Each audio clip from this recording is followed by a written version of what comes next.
Morning, guys. Hi. So you can wave. So we see you. Thank you for joining, and I hope it's a very happy early morning. So at least we are happy to see you, really.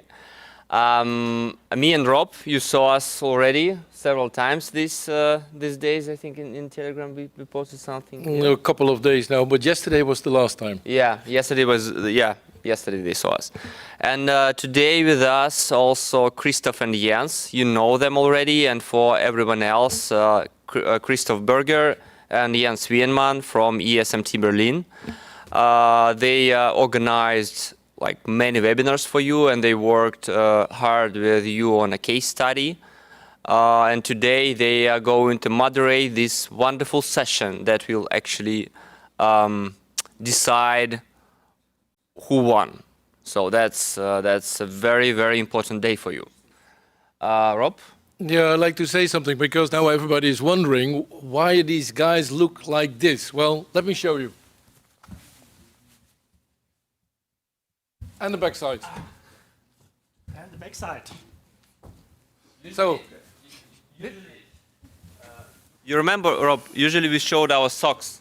yeah, now I have just black socks, so there's no socks, but we have a very nice bomber shirt, and everybody will get a bomber shirt as well. So in the end, we all will look the same as a team. And as a team, we need to operate. What I mentioned yesterday also, in the team building session, I said something about how they need to collaborate today. So it's individual pitches, but there is also a lot of group work, isn't there, yeah. Christoph? So please remember what I said to you yesterday about your quality you have in the team. Water, fire, earth, air. Okay, here we go. We're happy to hand you over to Christopher and Jens. They will take you in the whole day, and Pavel and I will come back. But yeah, we'll be. Good luck. Today we are like sidekicks. We will be filling the gaps, and also we want to introduce. You will judge yourself and your peers, and Christoph and Jens will explain the system. But we have some experts with us. Some are online, and they will be in the same room as you are, and you will see some experts joining. And in your room already, I saw Natalia Sarachanov, for example, there, and maybe some, Natalia. And we have some experts online, and we have some experts actually here in the studio. And today, from the very beginning, for the pitch sessions, Grigory Shevchenko joined, and he will take my place or Rob's place. I don't know what is better for you. Mine is better. And so you take my place, and we are going back. So Christoph, Jens. Thank you. So Grigory, you will introduce Grigory from Uniper. Thank you. Grigory, do you want to say a few words about yourself? So please, let's start with you. I'm actually the biggest fan actually of this event, and very excited to see your faces. It's a bit strange situation for everybody, but at least I see that you slept maybe a bit better than myself and in a much better mood. That's good. So looking forward to fresh ideas from yourself. I think that's a huge achievement that you made it this far. And trust me, although we are called experts or judges or professors, I personally always look for new ideas from your generation, because ultimately you are the guys who will be living in this world a bit longer than us, and excited to be a part of that. I wish you good luck, have fun, build networks, and keep up good mood and inspiration. Thanks. Thank you very much, Grigory. It's a great pleasure to have you in the team. I have to say I admire him a lot, because we simply talk about how digital technologies can enhance businesses and the earth and the environment. And Grigory is implementing that. So that's of much more benefit to all of us. Let's switch to a little bit of introduction how the day is set up. So Jens and I, we looked through all your pitches, and we are deeply impressed by all the efforts that you did. How is the day structured? So we will have a short introduction, and then the first part is simply that you present your pitches. I will show you in a second how that works. So then we have a break, trying to sort out on which projects we will work during the day, and Jens will introduce that to you. And as Rob already pointed out, there is a huge idea that you try to collaborate and to bring that idea or these ideas that are selected even further. So you will run through that design thinking process a little bit before lunch until the late afternoon. And then in the end, we will have the pitch presentations by the teams. And that will be evaluated, and then we have the great celebration and the winner of the day. So it's the culminating effort of your journey during this topic. Let's have a look at how the pitches work. So first of all, unfortunately, we have so many pitches, so you only have 2 minutes per pitch. And that's it. So when the 2 minutes are gone, I say, finish your sentence, thank you very much, the rest at the bar. Yeah. So then secondly, when we have run through all the pitches, each student has 4 votes for the best pitches. And we assume that 1 vote of you goes to your own pitch. Yeah. So 1 vote of the 4, you vote for your own. And then you have 3 more votes you can select on the pitches that you like most. And the idea is when you try to evaluate the pitches, you think about the originality of the idea, you think about the presentation, and last but not least, of course, a little bit about the content and the thrilling. And then we will select the ideas to continue in the design thinking process. The selection will be done 50% of the student vote, so you will have a 50% weight on the selection that we continue to pursue. And the other 50% will be done by the experts. So we have a vote as well. All right, I think that's so far it. So may the curtain open for your pitches. The stage is yours. And if we could now show the presentation for the first pitch. And Jens and I, we arbitrarily put those pitches together. So Ismail, if you would start your pitch right now.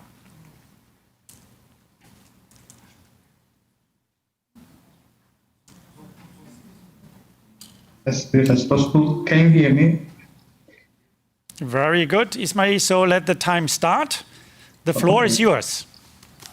Okay. First of all, I have a very interest in machine learning. That's why I tried to somehow link this project to the machine learning data science, and I saw that the electricity demand is one of the most important things for the companies. That's why I tried to focus my project on that.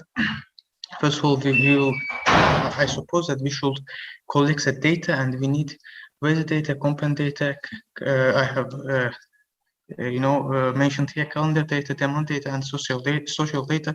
After collecting all the data, we just create some neural networking design, and based on this model, we somehow predict the tomorrow's or for instance, the further demand for the electricity. And based on that, the companies will not use the additional electricity. So here you see the graphs. The graph shows the dependence from the demand of tomorrow and the temperatures of today. You see here, for instance, if the temperature today is high, is hot, it means that for tomorrow, most probably we'll have the less demand for the electricity. And this is the second one. If the demand for today in terms of the electricity is for instance, this amount of, and this trend will be the linear, as you see. And if, for instance, we need more energy today, the tomorrow will have somehow the same amount of energy. And can you go to the second slide? Ismail, 12 seconds. Okay. And here based on that, based on the real electricity demand for today, we can predict the future electricity demand. Ismail, I'm sorry to interrupt, but the 2 minutes are over already. So anyway, there's a lot of information. That's why I tried to compensate on in one. yes. That's why. The first part is always the toughest. So thank you very much for taking the first part. Yeah, we know the charts. And thanks a lot. So let's now move to the second pitch. That's Eugene Ivanov. Please, the floor is yours. Two more. This one is missing. Yeah. Eugene? Hello? Yes, very Can good. you see? 2 minutes are running. Go. Okay, good morning. My name is Eugene, and I would like to present my work on the use of artificial intelligence to reduce oil leaks in pipelines. Explain the problem of oil leaks is important.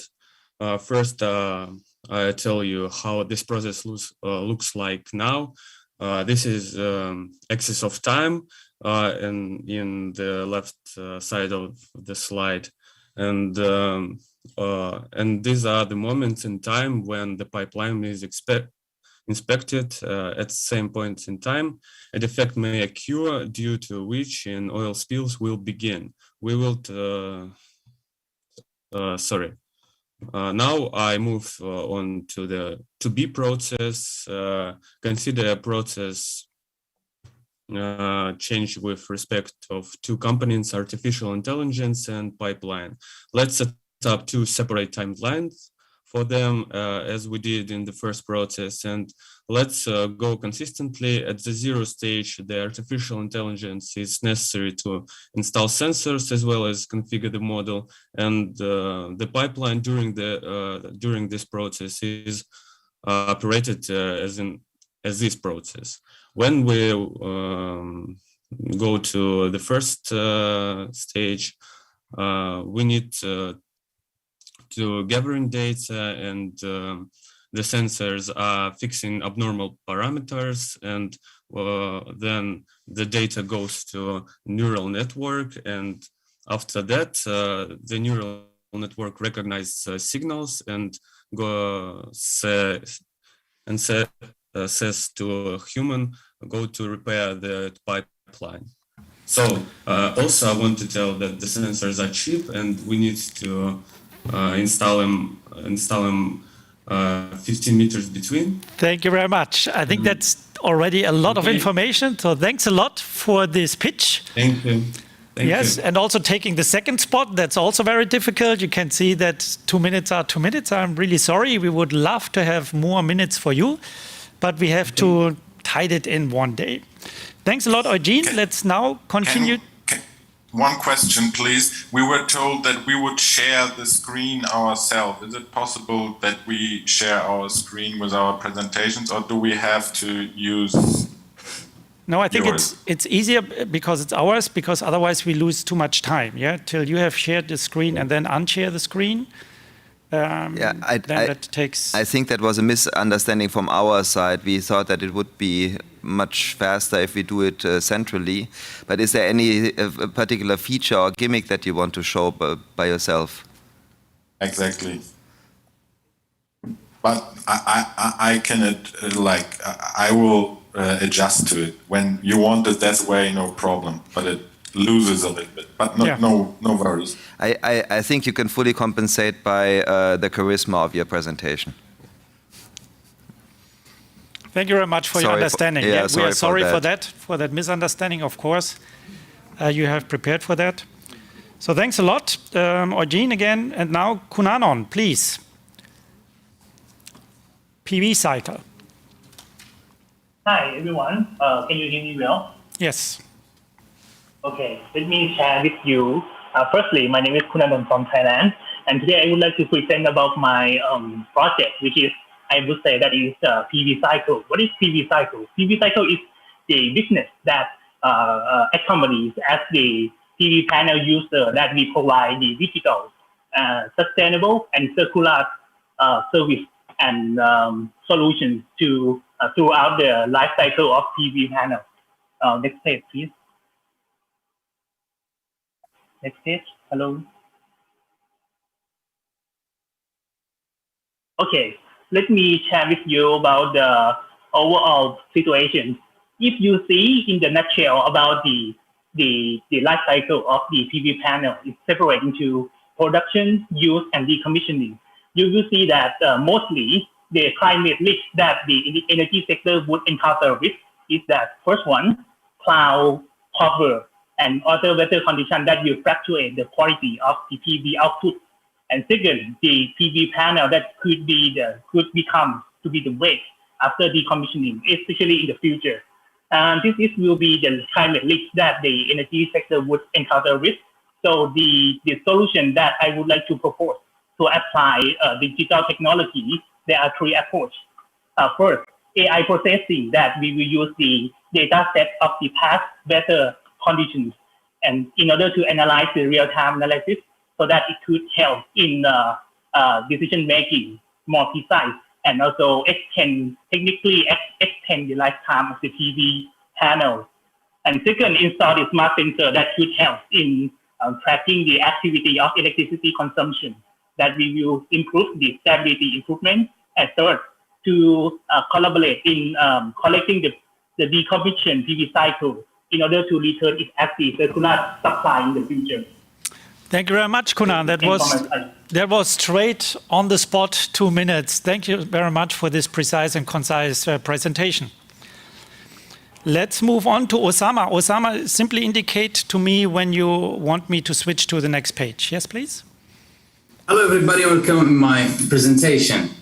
Today, I need to introduce you to something very important, at least to bring it up. Enterprises need to connect their products most effectively and simply. Of course, they need security in this. Connecting products is very important in this content because we don't care about where the product is located anymore, because we're living in a small village within the interconnection that we see. So I decided to bring up content-centric networking, which deals with the content naming of the product. When we see the sensors and this revolution in sensing, it's very important that we know how to connect our products. This used by IoT, Internet of Things, and by the end of 2026, we will have almost 5 billion interconnected devices. Of course, the telecommunication plays very vital role in that, and we need to make use of this because now we hear that we have technologies and like 5G, and these technologies are very important. When we see all these sensors here, as you can see, can you please return to the first page? Минуточку, сейчас я.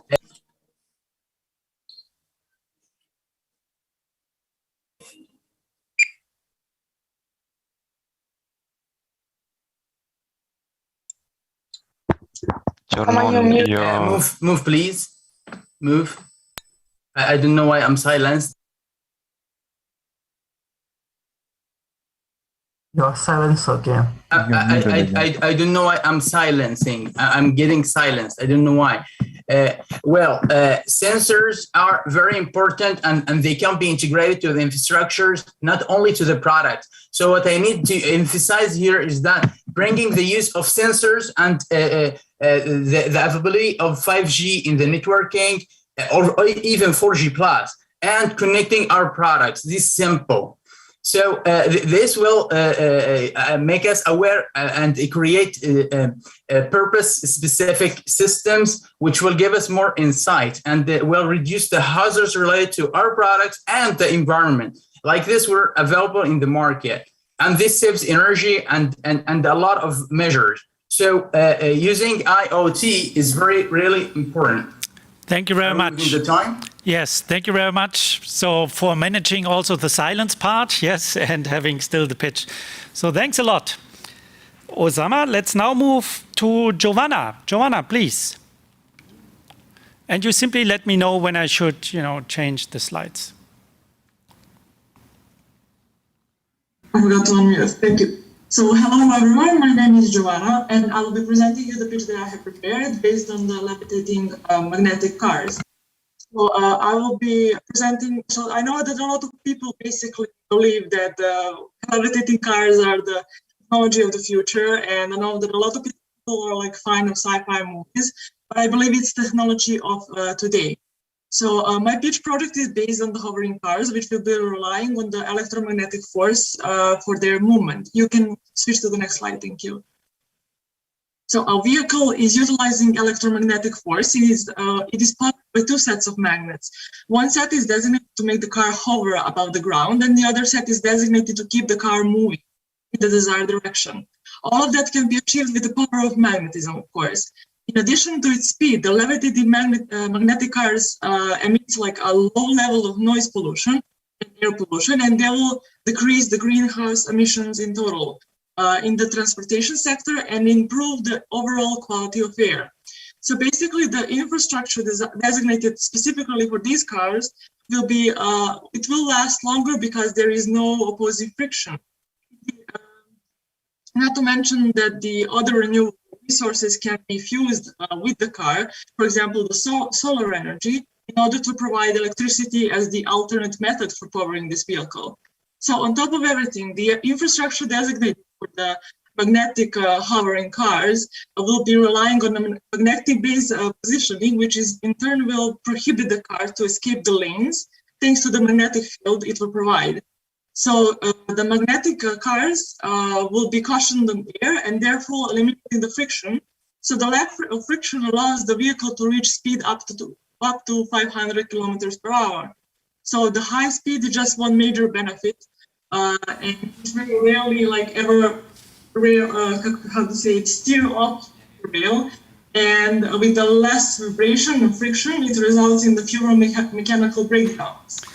So thank you very much. We are already at the end, but I think that was compelling. So, and you came through your story. So thanks a lot, Joanna.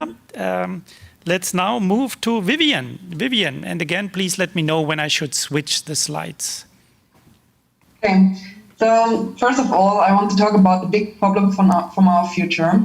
And in my opinion, it's water. On the one hand, we could have missing water, which ends in big fires or droughts. And on the other hand, we can have too much water, which could end in floods, for example.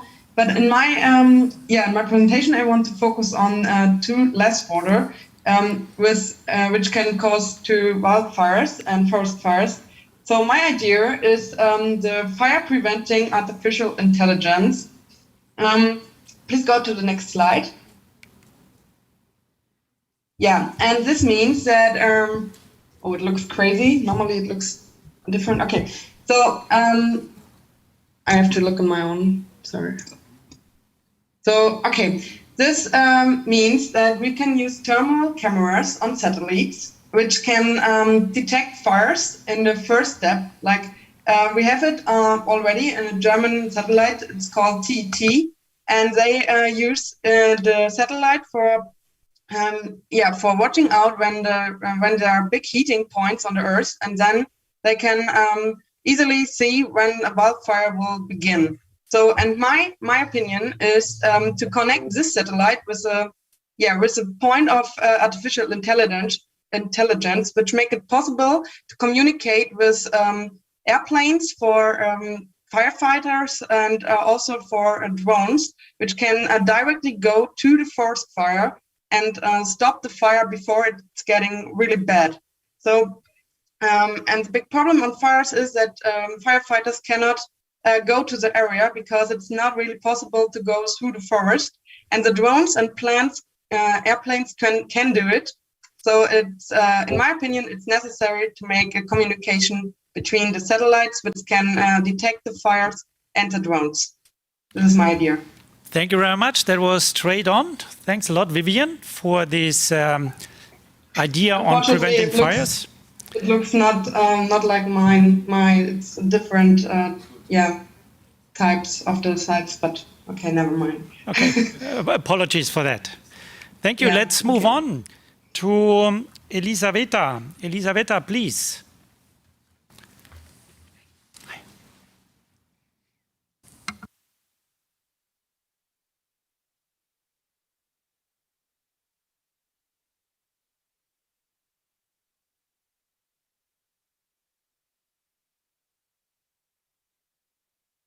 Elisaveta, can you switch on your camera?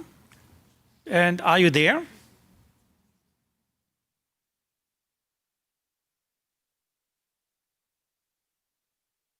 Nobody there? Then I would propose we simply continue, right? She's on mute.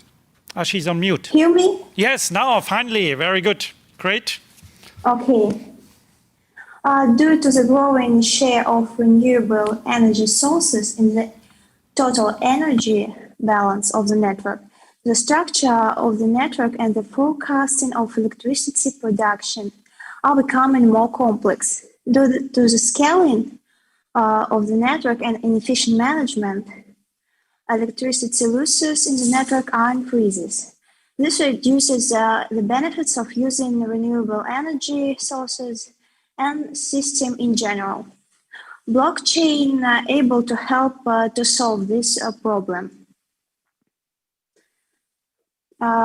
We can use the blockchain in our grid management system, use sensors and different techniques to indicate signals and to exchange between storages and sources. This help us to save energy and to predict production of electricity. The blockchain has some disadvantages. It contains with cyber attacks and his low throughput power. But these disadvantages can be solved in the future. So I think the grid management is one of the most important problems that we need to solve in nearest future. That's all. Well, thank you very much. Thanks a lot for that idea, integrating blockchain to solve that climate issue. Let's move on to Alexander. Alexander, please.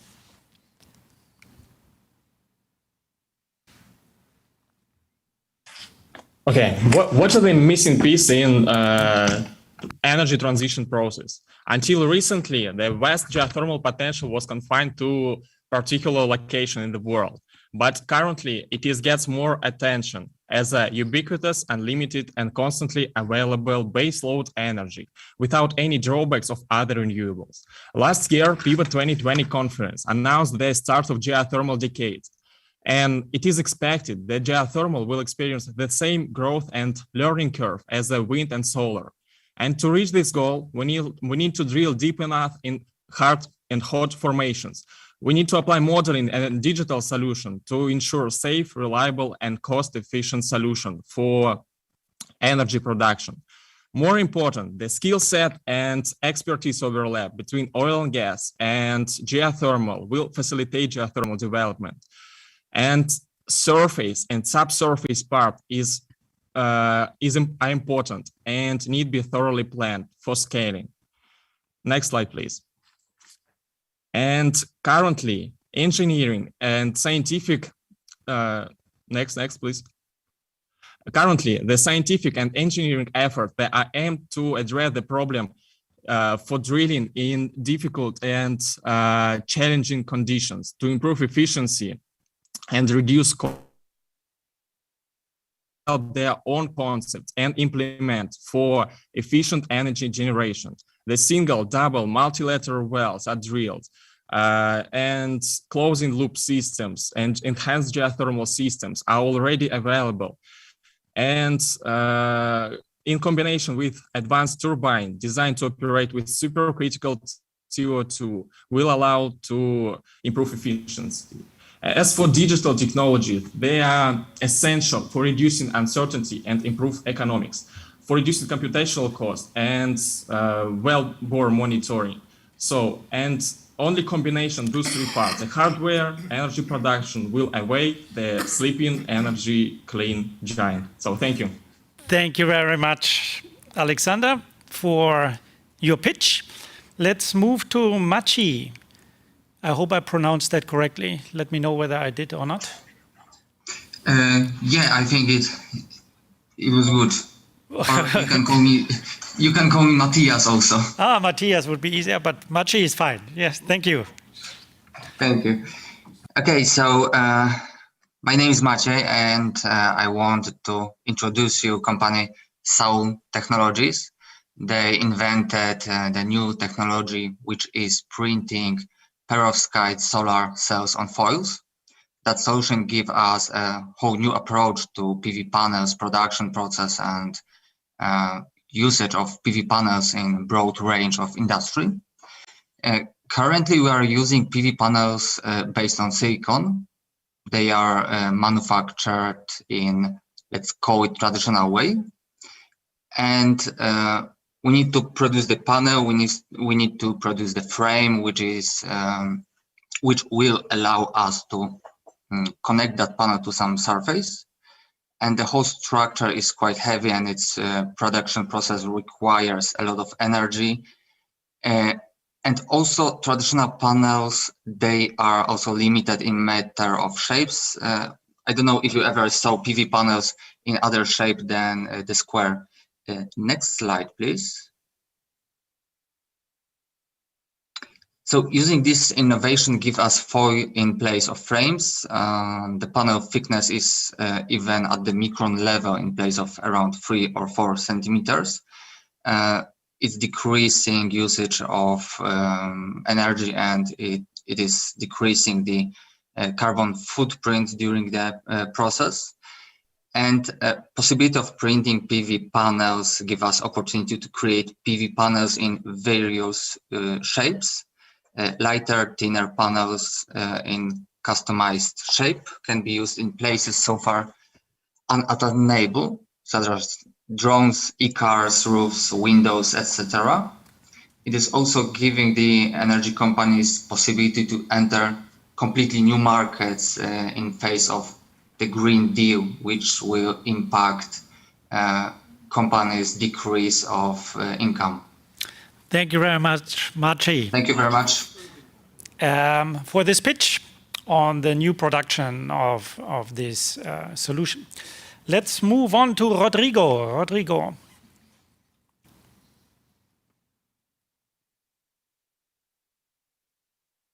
Sure, can you hear me? Yes, very good. Nice. So good morning, everybody. My name is Rodrigo Ceballos. I'm from La Paz, Bolivia, and I'm a reservoir engineer. Today, I want to introduce you my solution for the climate change mitigation, and it is related to the concept of a digital twin. According to IBM, a digital twin is a virtual representation of an object or system that spans its life cycle. It's updated from real-time data and uses simulation, machine learning, and reasoning to help decision-making. Based on this, I present you Twin Home, which basically is a virtual representation of one's home that will help you to have a better energy management, improve your energy savings, and reduce your carbon and energy footprints. Next slide, please. So what's the main problem identified? Currently, in many homes, there is a poor energy management. For example, 35% of the energy consuming homes in the United States is wasted. This translates into an impact on the environment that us, the ordinary users, do not notice. And on average, each person should reduce their carbon footprint by at least 7 tons of CO2 equivalent per year by 2050. And there are many things that we can do to achieve this, and having a better management of the energy that we consume is among them. So what is the solution? Twin Home is a digital replica of the place where you live, which through sensors installed in your electrical connections will collect and process data that will be stored in the cloud and will simulate it in a virtual copy of your home. This simulated information can later be applied and integrated to your real home, optimizing its performance. Also, Twin Home will be able to integrate with other neighboring web networks that will share the data with your electrical company to have a better and more efficient energy management by having a digital twin for the entire neighborhood. So the Twin Home will be connected to a database in which the user can receive advice on how to integrate renewables like solar and wind to be able to use it or even sell it, increasing your energy savings. Twin Home will help you interact with the environment on your behalf, manage your energy consumption, and most important, it will help you reduce your energy footprint. Thank you for your attention, and that's it. Wonderful, Rodrigo. Thanks a lot for that pitch. Let's move to Marina.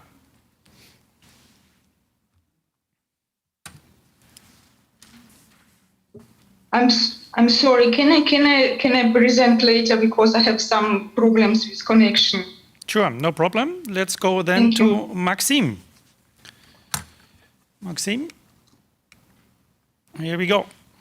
Yeah, it's me. Thank you.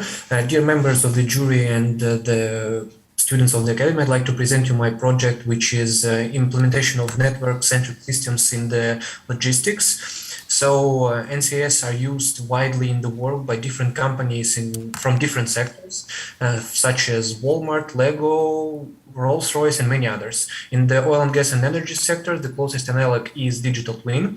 So NCS connects all the actors in the system, so to create a supply chain that has the lowest amount of emission possible. NCS allows for a clear and transparent formalization of how the supply chains should be formed. So this is made due to the connection of the different, next slide please, via connection of places of production, places of consumption, and transportation issues. So the algorithm like connects everyone. So it will create a road with the lowest amount of emissions. So it can be monetized in the early stages of development for like I don't know how to say, to create an efficiently monetized way. So, I mean, the algorithm will connect different transportation entities, so the product can be delivered with the lowest way or the lowest emissions with the premium money for the delivery. So to function effectively and be useful, the system requires a lot of data and work put into this. But the main pro is that with the larger amount of elements, the system will only get more efficient. That's it. Thank you. Thank you very much. Let's have one more. Let's have Mehdi. CMEs. Oh. Can you hear me? Yes, we can. I think, yeah. So, hi everybody, my name is Mehdi. I think there's some animation in there. I'm sorry about that. Sorry. Just keep going.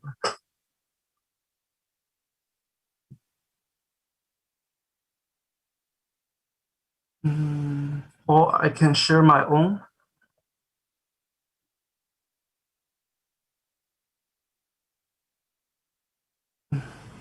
Let's make a, sorry, we wanted to have a break anyway. Let's do a 5 minutes break and we try to sort out that issue here and let's reconvene at 55, yeah? And then we continue with the pitch presentations. Let me simply give you an interim feedback. You're doing wonderfully. This is really a very challenging task to put that on a 2 minutes pitch. And this is great what you are doing. So 5 minutes break for you, get some fresh air, tea, coffee, water, do some practices. We try to sort out that issue and we reconvene at 55 then.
So 55, welcome back.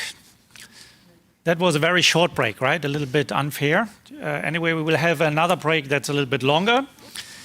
So I hope even within that short break you could re-energize. And here we have a new face here. So Anton, if you could say a few words about yourself so that people know. Right. Mike. Good morning, everyone. Sorry for being late a bit. I'm very excited to be here on behalf of OMV. It's great to see so many young faces with very interesting pitches. Look forward for more interesting people explaining their ideas. Good luck, everyone.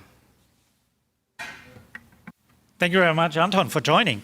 The first question before we continue, Marina, are you ready now? Or shall we have you then later?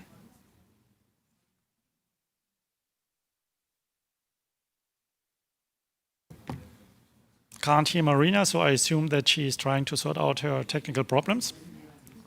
Then let's try to continue with Mehdi. May I ask to share the presentation, please? Shall I share, or I think it's already shared on the screen? No, I think we were able to manage it. I think at least that's what I thought. Yeah, Roman and his team, they sorted it out. So they took screenshots, so it's not moving anymore. So it should be fine. Roman, could you share the screen for the presentation, please? Mehdi. We already see the presentation slide. Yeah. Oh, good. Yeah, Here we shall go. I start? Wait a second. Now you can start. Here we go. We managed. So thank you very much for your patience. Thank you. So, hi everybody, my name is Mehdi, and my pitch is called CMS. It's a combinational method of digital twin and MR technology. You may be wondering about the logo. It's because that CMS is type of cat and also a type of twin, so I wanted to resemble that in the logo. And the goal of the project is to provide a solution for the simplified large-scale project management and help companies to react faster, reduce their costs, and lower the risk during the project operation with real-time model visualization. Next slide, please. I'm sorry for the back and forth. It seems not to work. Let's try to finish that one and then we see the next one. Yeah. Okay, so as you can see on the upper right side of the slide, it's a representation of the concept on a pipeline, but my pitch is to expand that to the whole project. So how is it done? So it has digital twin for the real-time modeling, 5G for the low transmitting time, AR for visualization, and MR for the interaction. So how is it different from the conventional digital twin? Well, there are many differences, but two main ones are, first, visualization in 3D rather in 2D, and two, real-time interaction with the model. Then the next question will be, how does it mitigate the carbon emissions, the main goal of the assignment? Well, first, it enhances the operation efficiency and reduce the emission during the operational process. Secondly, integration of energy supply and demand data and its optimization, since most of the green energy are not consistent. So it's important, for instance, for power grid to predict and optimize power distribution during different time of the day in different part of the country. And so this concludes my presentation, and thank you for your attention. Thank you very much, Mehdi. Thank you for ignoring our technical problems. So that's great. Thanks a lot. Let's move ahead to Anna. Anna, please.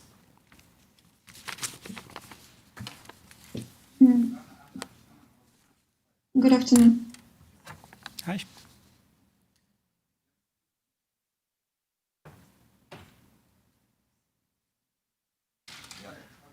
Wonderful. So here we go. Great. Good afternoon, dear colleagues. And I would like to start from the fact that climate change is now on the agenda almost everywhere, and its consequences appear to be very severe for the whole life of human beings. And the oil and gas players are first expected to become integrated players in a sense of evolution of their business mix and applied technologies. And actually, they already have capabilities which are sufficient to create valuable parts of a new low carbon energy system. But it's still needed to properly reposition themselves in order to meet the requirements of a new low carbon reality. And now I would like to present you one of the possible routes to take while building this new system. And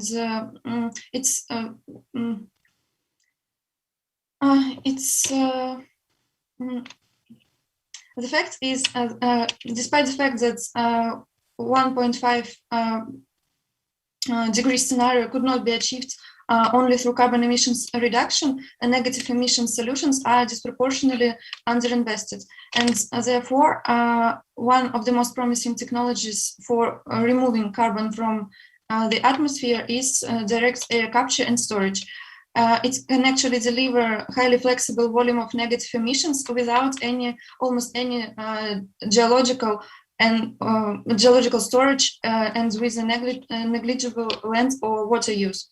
Moreover, it has quite unlimited potential for scaling, both in 2030 and 2050 perspectives. And other great benefit is that costs of this technology are decreasing with scaling, and it could be done by 50 to 80%. Next slide, please. And other negative emission technologies cannot show such a dynamic. And this digital solution should be based on augmented reality technology, and as it will be a great solution as we have a problem of high CO2 distribution in the air, and it's very important to identify right places to Thank you very much, Anna. I'm sorry, the time is up, but I think we got your pitch, so thanks a lot, yeah? Thank you. Let's move ahead to Pedro. Pedro, please. And let me know when I should switch the slides. Yes, please. Hey, can you hear me? Yes, very good.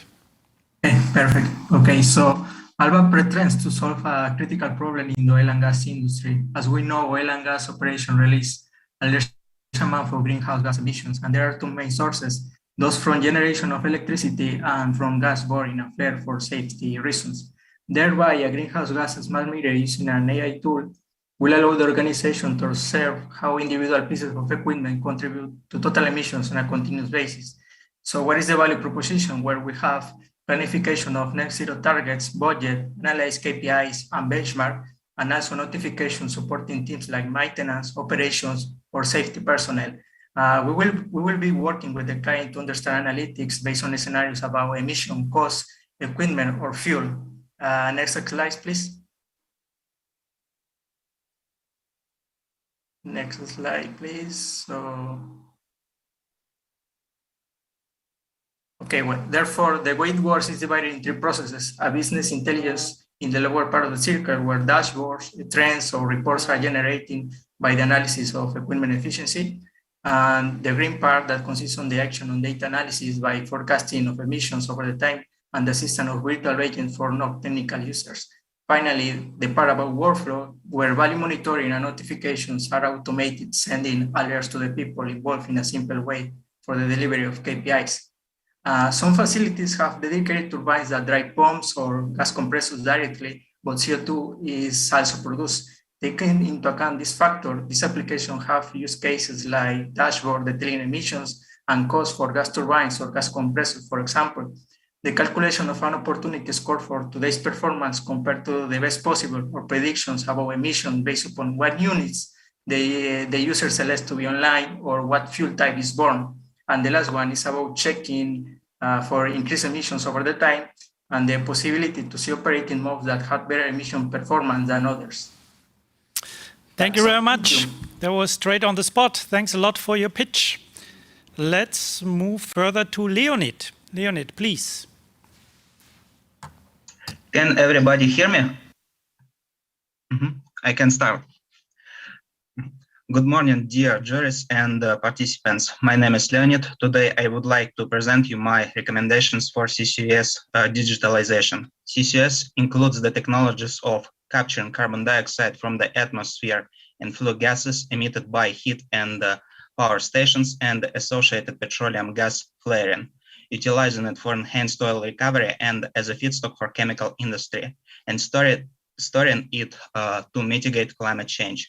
Such a complex technology requires cooperative efforts. Therefore, the CCS companies have to design and apply digital technologies. Next slide, please. In order to remotely control and operate the CCS facilities through instrumentation and automatics, the companies have to design a middleware that guarantees a qualitative linking between the CCS facilities and data acquisition in real time, with the objective of calculating the material balance and monitoring the level of emissions and utilization. It is necessary to build monitoring centers in which the specialists called monitors have to take readings from measuring devices on production and transporting equipment and group the obtained data for regulatory bodies and educational platforms. Educational platforms are internet and digital distribution platforms specially developed by the CCS companies for providing thematic publications, glossaries, and science forums where students and young engineers could make suggestions and exchange experience and ideas, while the CCS companies could find new specialists and look after new ideas and advancement. Thanks for your attention. Thank you very much. Let's move to Ryan. Ryan, please. Yeah, hello everybody. Thank you. So I'm ready. Here's my 2 minutes of glory. How can we mitigate the climate change for the city environment? A logic answer would be to take out what leads to climate change, reducing the carbon emission from building, transport, electricity, and heating. This answer is not wrong, however, is not a solution. Without practical applications, we will have many errors, resulting in more capital and operational costs. The Kalasatama digital twin in Helsinki is a concrete example of the benefits gained from the digital city project. I see that idea of integration such project in major cities is really good to mitigate the impact on urban environment. Nowadays, excessive numbers of spreadsheets are being used to attempt to provide the information for developing digital twins, and continuing usage of them will get us to expensive, inefficient, and non-integrated approach to the development process. Next slide, please. In order to organize rapid and reliable system for obtaining, securing, verification, and storing information, I offer to use blockchain technology. On this slide, I present tasks to be solved by blockchain technology. Obtaining initial information from citizens like questionnaires, securing configuration of ledgers, approving ledgers, and availability. The most feasible blockchain type is federative blockchain, as the approving stage will be done by municipal authorities. Initial data obtained with blockchain technology has advantages, lead to speed up realization of digital twin project, create accurate 3D model, making important decision according to the citizen lifestyle, and approved data can be used for the other digital technologies like Internet of Things and smart city concept. Thank you for the opportunity to present my idea. Very good. Thank you very much, Ryan. Let's move to Johannes.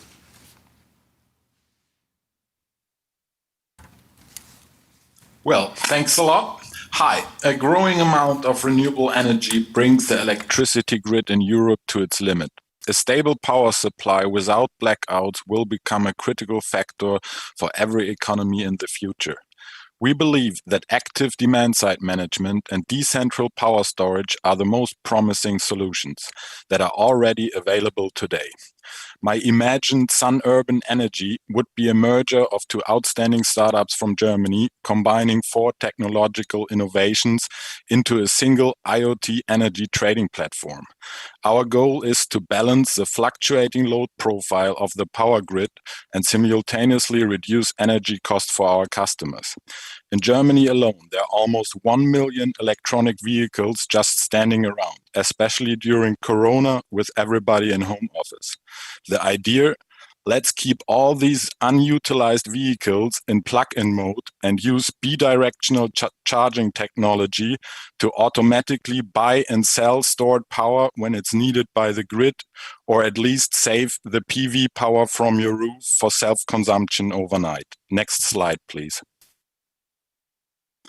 Like nowadays, just with the best hardware alone, you're lost. We need smart AI data hub technology from Urban Energy to deal with a large amount of data and make quick and profitable trading decisions.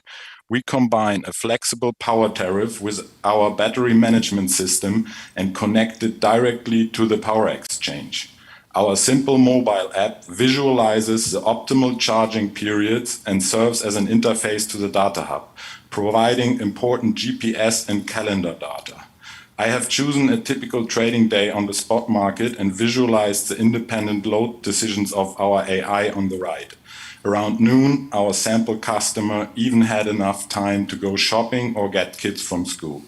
Maybe you remember the GME hype on Reddit last year, where private investors tried to challenge the market rules of the big players. Our vision: let's go for the moon and become the Wall Street bets of the power market. Thanks for your attention.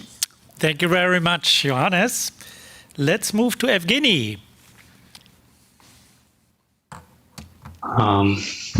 Good morning. My name is Evgeny. My solution of climate change mitigation is Deutsche Bahn technology.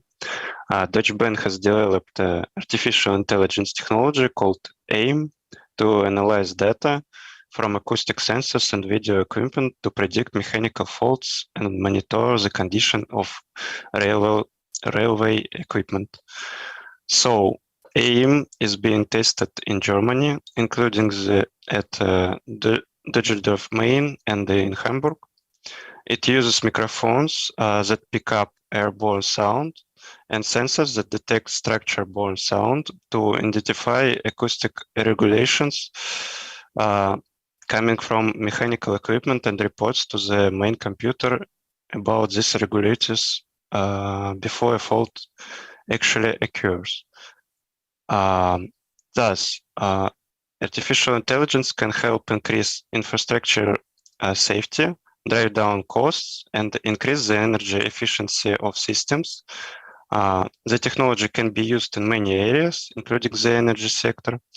For instance, in energy sector, Deutsche Bahn's AI technology can be used to detect leaks in natural gas pipelines, identify anomalies in solar panel outputs, and forecasts faults in infrastructure or industrial equipment. So that's it. Thanks. Thank you very much. Let's next one is Dimitris. Dimitris. Oh, and here you didn't, so I didn't switch one. Okay, Dimitris, please indicate when I have to switch the slides. Yeah. Yes, of course. Many of you might be wondering during these times of climate change that we're living in, what is the common trait between public institutions in terms of natural disasters or private institutions when they are trying to deploy new technologies such as solar or geothermal, for example, technology. The common trait is that in cases where something is failing, they would be saying like, we weren't expecting that, because of like full uncertainty that of course exists. And of course, one of the major problems with it when it comes to modeling and simulation is the fact that the lack of computational power makes it more difficult to even predict all of the possible scenarios. Quantum simulators are here to lead the energy transition. Basically, quantum computers are at a very experimental stage yet, but what they can do through qubits, which is basically a series of bits that can coexist at the same time is increase extremely up millions of times their actual computational power and even predict events and scenarios within seconds. So what we can do, next slide, please. This can be used for a variety of ideas. It can be used from public institutions or from other international and governmental organizations to be better prepared for like a variety of scenarios, for millions or billions of scenarios in terms of natural disasters. It can be used from energy companies, utility companies, or anything else that they actually want to deploy certain technologies and they want to see the effects that they might have or how they can scale them up.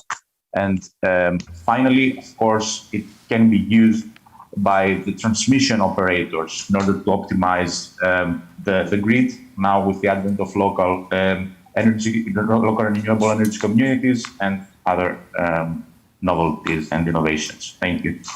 Great, thank you very much. The next one in the list is Valerie.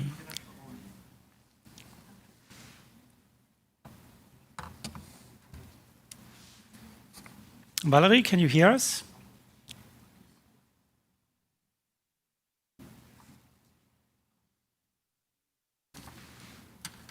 Hi, everyone. Perfect. Okay. Please, can you move to the next slide? The next. Valerie, I'm sorry, I took the third one out because it was only 2 that were allowed, and the third one I thought was just a backup. Sorry. Okay, no. We can shift you to the to a later stage. Then I send it to Roman, and then he can put it there. Yeah. Then. No troubles, no troubles. So, okay.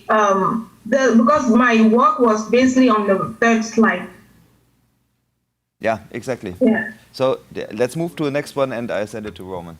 Yeah. So we move you at the end.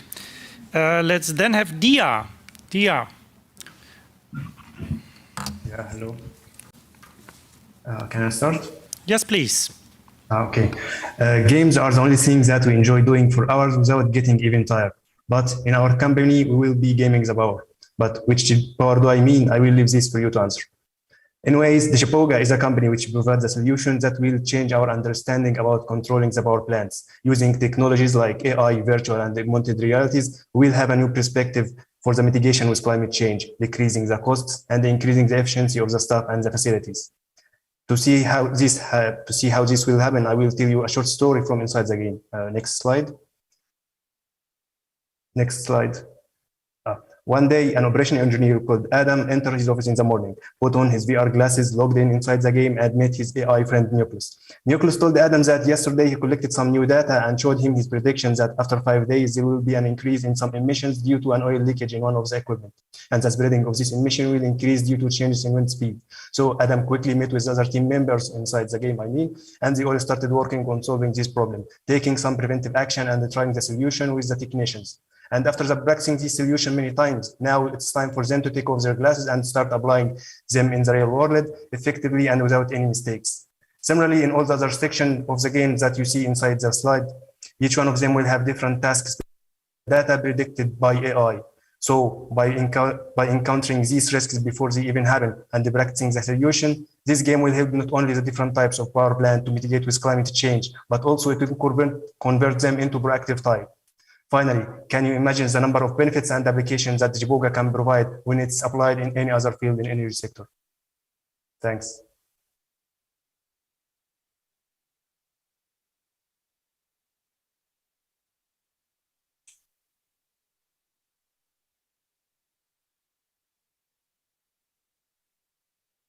I didn't have my mic on, so thank you very much. Dia, let's continue with Artyom, please.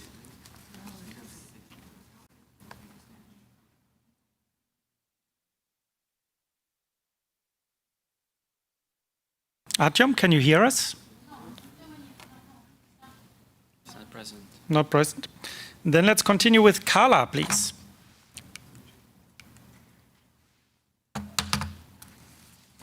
Great, can you hear me? Very good. Okay, perfect. Okay, the energy innovation project that I have decided to present today is related with battery informatics because, as we know, batteries are a very important element of energy transition today. Ionics is a small company founded by a postgraduate student from Stanford University, which aims to solve out one of the long-lasting and still permanent problem in the battery world. Most of the lithium-ion batteries today have flammable liquids as electrolyte, which affects four important components of the battery chemistry: the safety, the density, the reactivity, and the cycle life. Can we switch to the next slide, please? And scientists have been working for decades to replace liquid electrolytes with solid materials, but it hasn't been so successful because these solid materials candidates should meet a bunch of criteria at once, and to test each of these combinations is time consuming. And although all the discovery efforts until now have been driven from a trial and error approach that has not resulted to be successful to find optimal solid material candidates, but has generated a lot of data.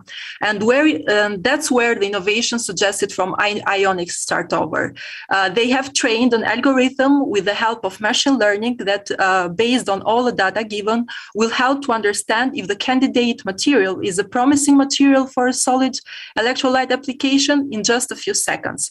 So the platform built from Ionics contains a database of around 12,000 materials, which is literally every known lithium-containing solid, followed by their physical features, and the IA system screens over the entire database and find out the best lithium solid conduction combination based on several features that we have prioritized earlier in the model. So to make things more concrete, I've taken a real case study in energy storage field. Cuberg, which is a battery manufacturer company, is working in developing a high energy dense batteries for electric aircrafts, and they have been using the Ionics platform. The Cuberg has already built the model to predict battery degradation, but the range of candidate material combination is infinite and takes time to be tested via the trial and error approach. Therefore, the model was applied in hundreds of material candidate combination, and it has resulted from the platform that one of first 10 new formulation has been scored as high performance. Thank you very much. Thank you very much. I was looking for where you break from saying so that we can wrap it up. So thank you very much. I was about to end. So yeah, okay. Yeah. It was difficult for me to predict when that would be the case. Thanks a lot. Let's have another short break, 5 minutes break till 28. And then at 28, we do the last batch of the pitches, and then following by the voting, so that we can go into the depth on the selected ideas. So 5 minutes breaks. See you at 28 again.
So 28, are you back again? I see only a few videos.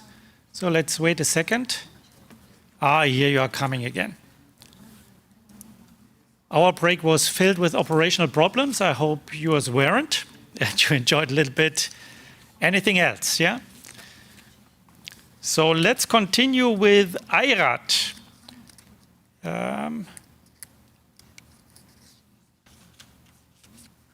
Here we go. Hello, everyone. Good morning, colleagues, friends. I'm going to talk about smart heating solution. I didn't go very far from where I live, so I just looked on my house in Russia. This is the typical house, block apartment with a lot of floors, and I saw that the heating system is not optimal, so I decided to look deeper into this problem. Next slide, please. And the problem is that in Russia and the Caspian region and in general, the former USSR countries, we have cold winters and the heating system is very old. It's traditional and it has a problem that it's not adjusting to the weather conditions. They have like one speed of heating, and they heating all winter. Then therefore, more problems arising with overproduction of energy. So I see that with machine learning, it is possible to build a better heating regulation system, and the goal would be to save the energy, save money of people who live, and save the money of government. It also would decrease the CO2 emissions and make more eco-friendly technology. I see that it is possible to realize this project in 3 years if we start today. So I invite everyone who is interested to join my idea and prepare a good solution for that. Thank you. Thank you very much. Spasiba большое. Let's move on with Monica. Monica, please.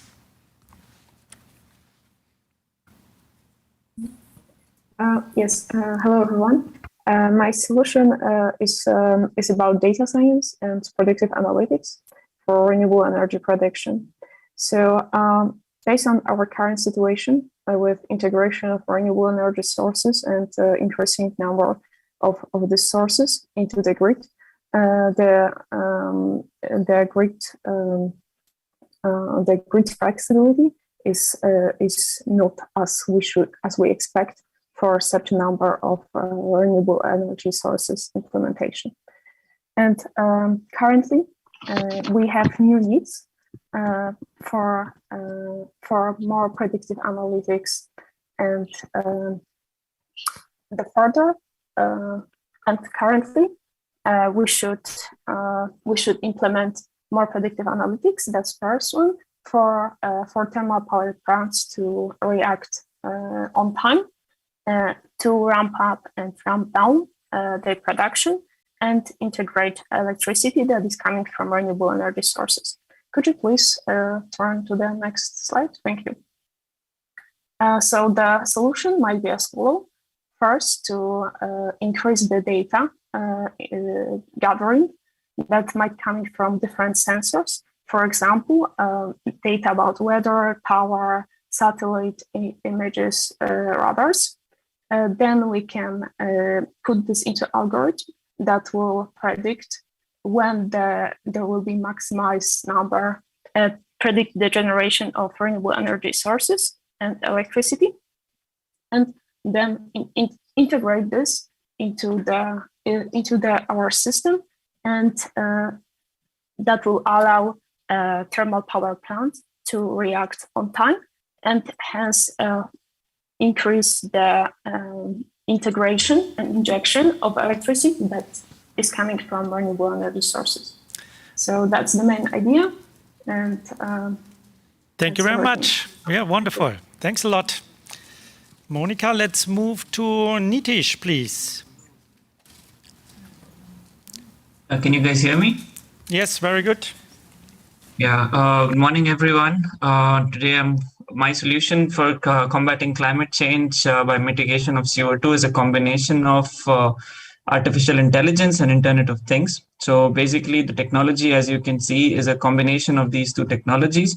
So what we're trying to do is collect data, analyze data, and automate the decision-making process. And how this will help in our case is, if you can move to the next slide. Yeah, in a typical energy system, we have a generation mix of different technologies, a transmission or a distribution system, and the end users. And all this is regulated by a system operator or a distribution system operator. So usually what happens is, depending upon more and more renewable energy integration and changing energy needs, there's always a different amount of CO2 being entering into the atmosphere. So initially, to mitigate CO2, what I think is really we should know how much CO2 we are emitting at any point of time. So that forms the basis of how we can actually reduce our CO2 emissions ourselves. For that, in that way, IoT helps us to detect how much CO2 by using sensors in all the generation technologies and also the transmission technologies to see how much CO2 we are emitting at any point of time, and optimize our decisions using AI at any point to reduce the amount of CO2 being used because of excessive energy use. This idea can be combined with any of any uses. Like, even we have heard different pitches about smart homes. So yeah, it's not only a cost minimization problem or a profit maximization problem, it's also CO2 minimization optimization problem, which can be solved by this. So yeah, if you like the idea, please vote, and everybody's ideas sound really nice, and I'm really happy to be here. Thank you. It's a great pleasure to have you all here. So thank you very much to all of you. Next one is Daniel. Okay, good morning. So I would like to kick off by asking a couple of questions. And that is, why are we here today? What is the main issue this industry most urgently has to assess? I work for an energy company myself, and they agree with what we've been doing here the whole time. We are living in a time of extreme uncertainty. We have to do something about it. There is no silver bullet to assess uncertainty, but we have to develop a set of actions that create a multi-layer safety network. That's where CCC, or Climate Claim Coin, comes into picture. It is a peer-to-peer insurance scheme based on blockchain technology. In the future, climate change will get so drastic and acute that insurances and companies are just gonna stop insuring climate change events. It is not going to be profitable to pay out everyone. So next slide, please. Through the CCC, market participants in the energy industry not only bypass the need of an insurance, but also reduce its costs by 30 to 40%. This data is based on an exciting and existing project in Tanzania, which is using this technology to insure crop for small producers. So how does the CCC works? The blockchain-based insurance lets market participants buy tokens which are equivalent to an insurance. They require a daily premium payment. This money goes then to a fund which complies with the investment requirements of a regular government pension fund. The value of the tokens is then linked to the total value of the fund, and the CCC holders can trade their coins as much as they want to adjust their risk on real-time basis. In the occurrence of an acute climate event, the holder will get paid out according to the amount of coins they hold. The decentralized nature of the blockchain technology brings trust between market competitors and share climate risk between them, while making the process agile and therefore flexible and adjustable in times of uncertainty. Thank you very much, and I hope I get your vote. Thanks a lot for the climate coin. Let's move to Anil, please.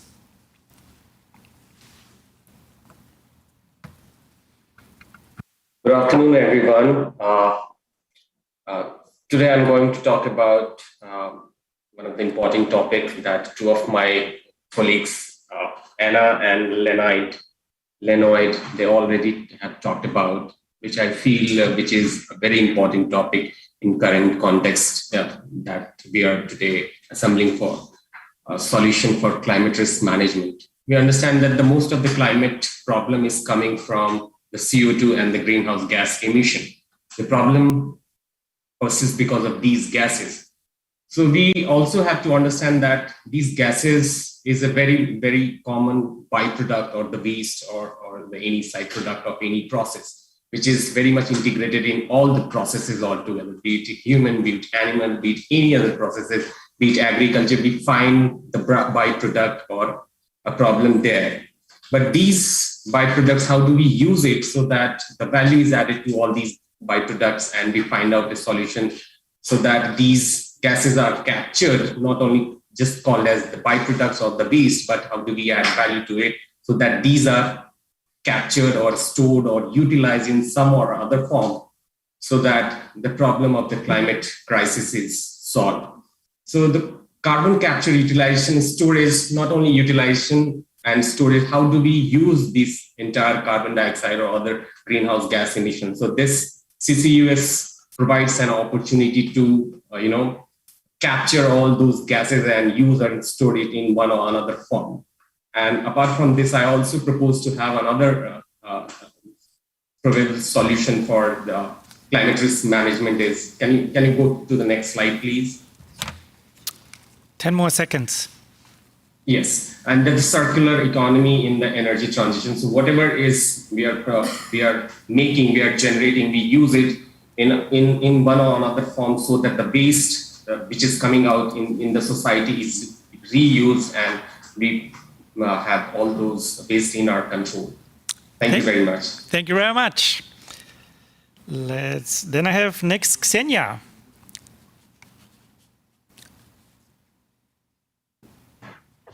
Hello, everyone. I don't see my presentation. Nor do I.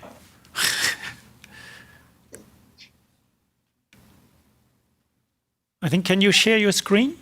That would be great. Yes, I can do it. Thank you very much.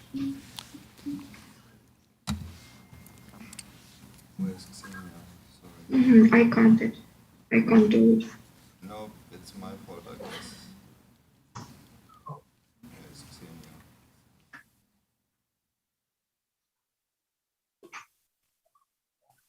So let's work on that here. Then let me ask Marina. Share again? Can you try to share again? Do you see? Not yet. A second.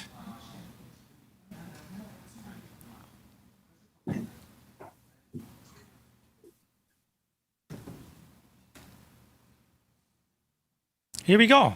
Wonderful. Okay. Are electric cells a myth or reality? To date, Bound for Blue has proven the reality of this myth. It's an own example. This company has developed many options for electric cells and have already implemented some of them on specific operating vessels. Why modern ships need cells, you ask? My answer is that engines of modern ships burn a huge amount of fuel, emitting various pollutions into the atmosphere. This is a big problem of our time, but in this meantime, it's already possible to apply the technology of electronic cells, in which the wind will be used for create trust. This technology has been shown to be effective in all sailing conditions and achieve double-digit fuel saving. The main features of this technology is a mount control system. This allows you to effectively control the process without the interventions of the crew. This control system monitors the operation of the electric cells and determines the amount of fuel required to move the vessel. At the same time, as the graphic interfaces of the autonomous control system allows you to monitor important performance indicators. In general, this control system does not require labor-intensive installation operations on existing vessels. It should be noted that this control system can be used for projects that combine renewable energy sources and fuel, as well as for projects requiring energy-saving technologies. for the implement of autonomic control system will reduce the impact of the climate risk. Thank you very much. Thank you very much, Ksenia. Now I have Marina. Marina, are you still with us? Can you join now? Can you present your... You cannot hear? Sorry. You were muted. Marina, the question is, I think you are still muted. Hello, everybody. Wonderful, great. So the floor is yours.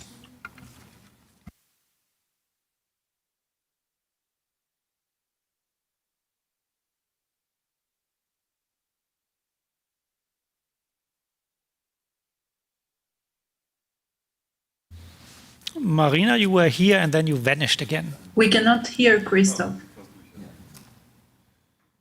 Can you hear me?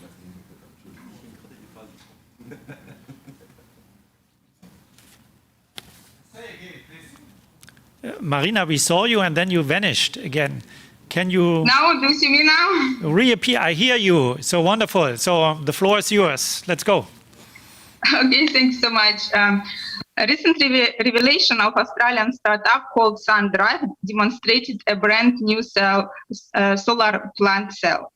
The SunDrive is creating unique solutions to reduce the cost of high-efficiency solar cells, whilst enhancing their performance and sustainability by utilizing more abundant materials. Next slide, please. They were able to attain 25.52% efficiency, which outperforms previous 25.26% record. The most curious feature of this cell is it is compound. New element omits silver, which was replaced by copper, which sets back 100 times cheaper. This discovery will allow to decrease the price of solar modules by almost 10%. And with one of up-to-date 3D print technologies innovations, the manufacturing of solar elements will become even more feasible and smooth. Prior copper 3D printing process had explicit flaws, which had been making this solution unbeneficial. Thus, due to uncomfortable temperature, resulting products had become brittle and could be easily fractured. But Fraunhofer Institute researchers' investigation modified technological process. They offered usage of green laser instead of infrared one. Also, material should be preheated in order to prevent a huge temperature drop. For this purpose, machine manufacturer Trump developed a new machine, the TruePrint 5000. It uses TruePrint laser metal fusion, a green laser, and preheats material to 500 degrees. Thus, copper has a great potential to be widely adapted in additive manufacturing of solar panels elements. So it was my idea. Thank you very much. Thanks a lot. Let's now have our last pitch, and that is by Valerie. Valerie, are you ready now? Where is it? Valerie is number 22.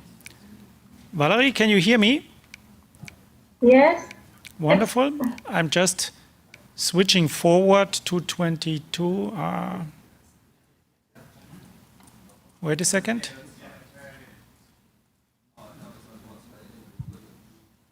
No, this is the... Yeah? Okay, very good. So here we go. So the floor is yours. Thank you. Climate change mitigation means avoiding and reducing emissions of heat-trapping greenhouse gases into the atmosphere by using different methods like reforestation and solar panels and different other methods. And my method today is by using IoT infrastructure solutions, that is Internet of Things. And the Internet of Things is based on using sensors, smart appliances to leverage renewable energy. For example, drones are electronic devices which can fly over high distances.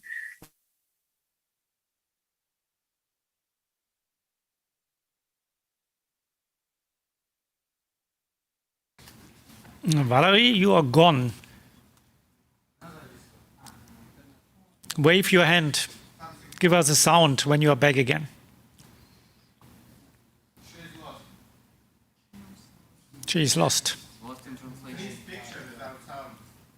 Picture without sound. Robert, can you come here? I want to introduce you, yes please, to everybody. So without Roman, come here. Here we are. Yeah, okay. So, oops, without him, the whole thing wouldn't be possible, and he has actually a whole team behind him. We make a picture, and then you can see all the people working here trying to make that happening. We are at the end of our pitches now. So now the next step is that you vote. And Roman will send around a link on a questionnaire. It's a Qualtrics questionnaire.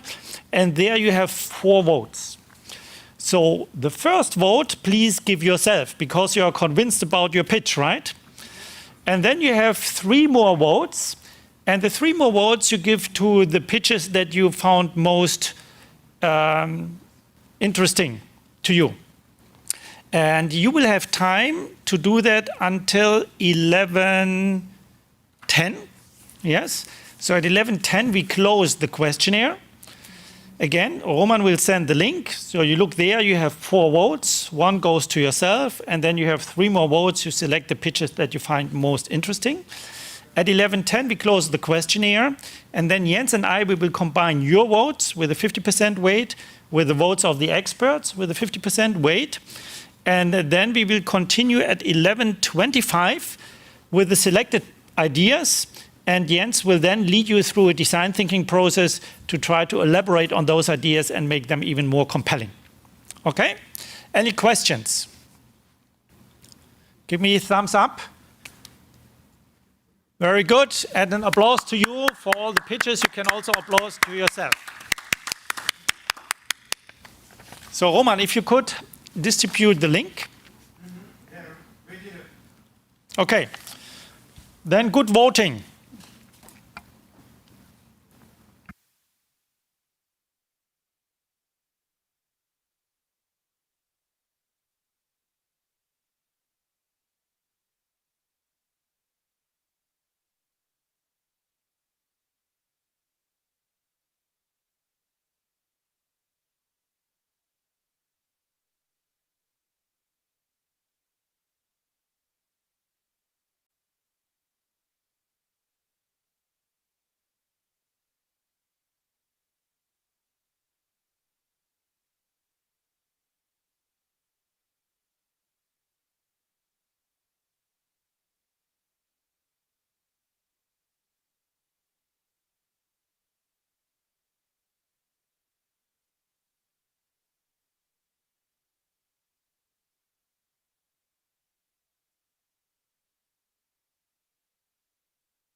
are we ready? Yep. No, two. Okay, we are ready. So welcome back. Show us your video so that we can see that you are live and kicking, and looking forward to see on which projects you work.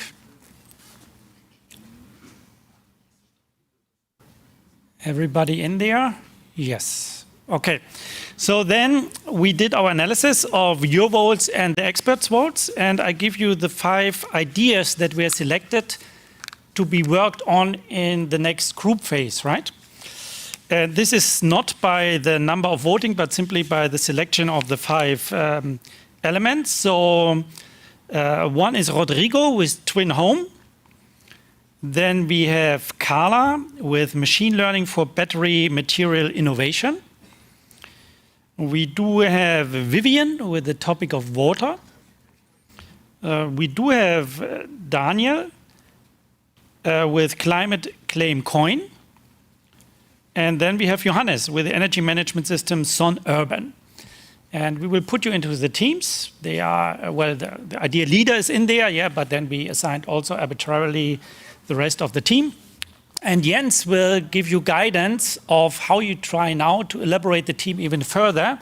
And as a highlight of today, we have then the pitch presentations of your teams. And there you have even more time than 2 minutes. So with that, I hand over to Jens.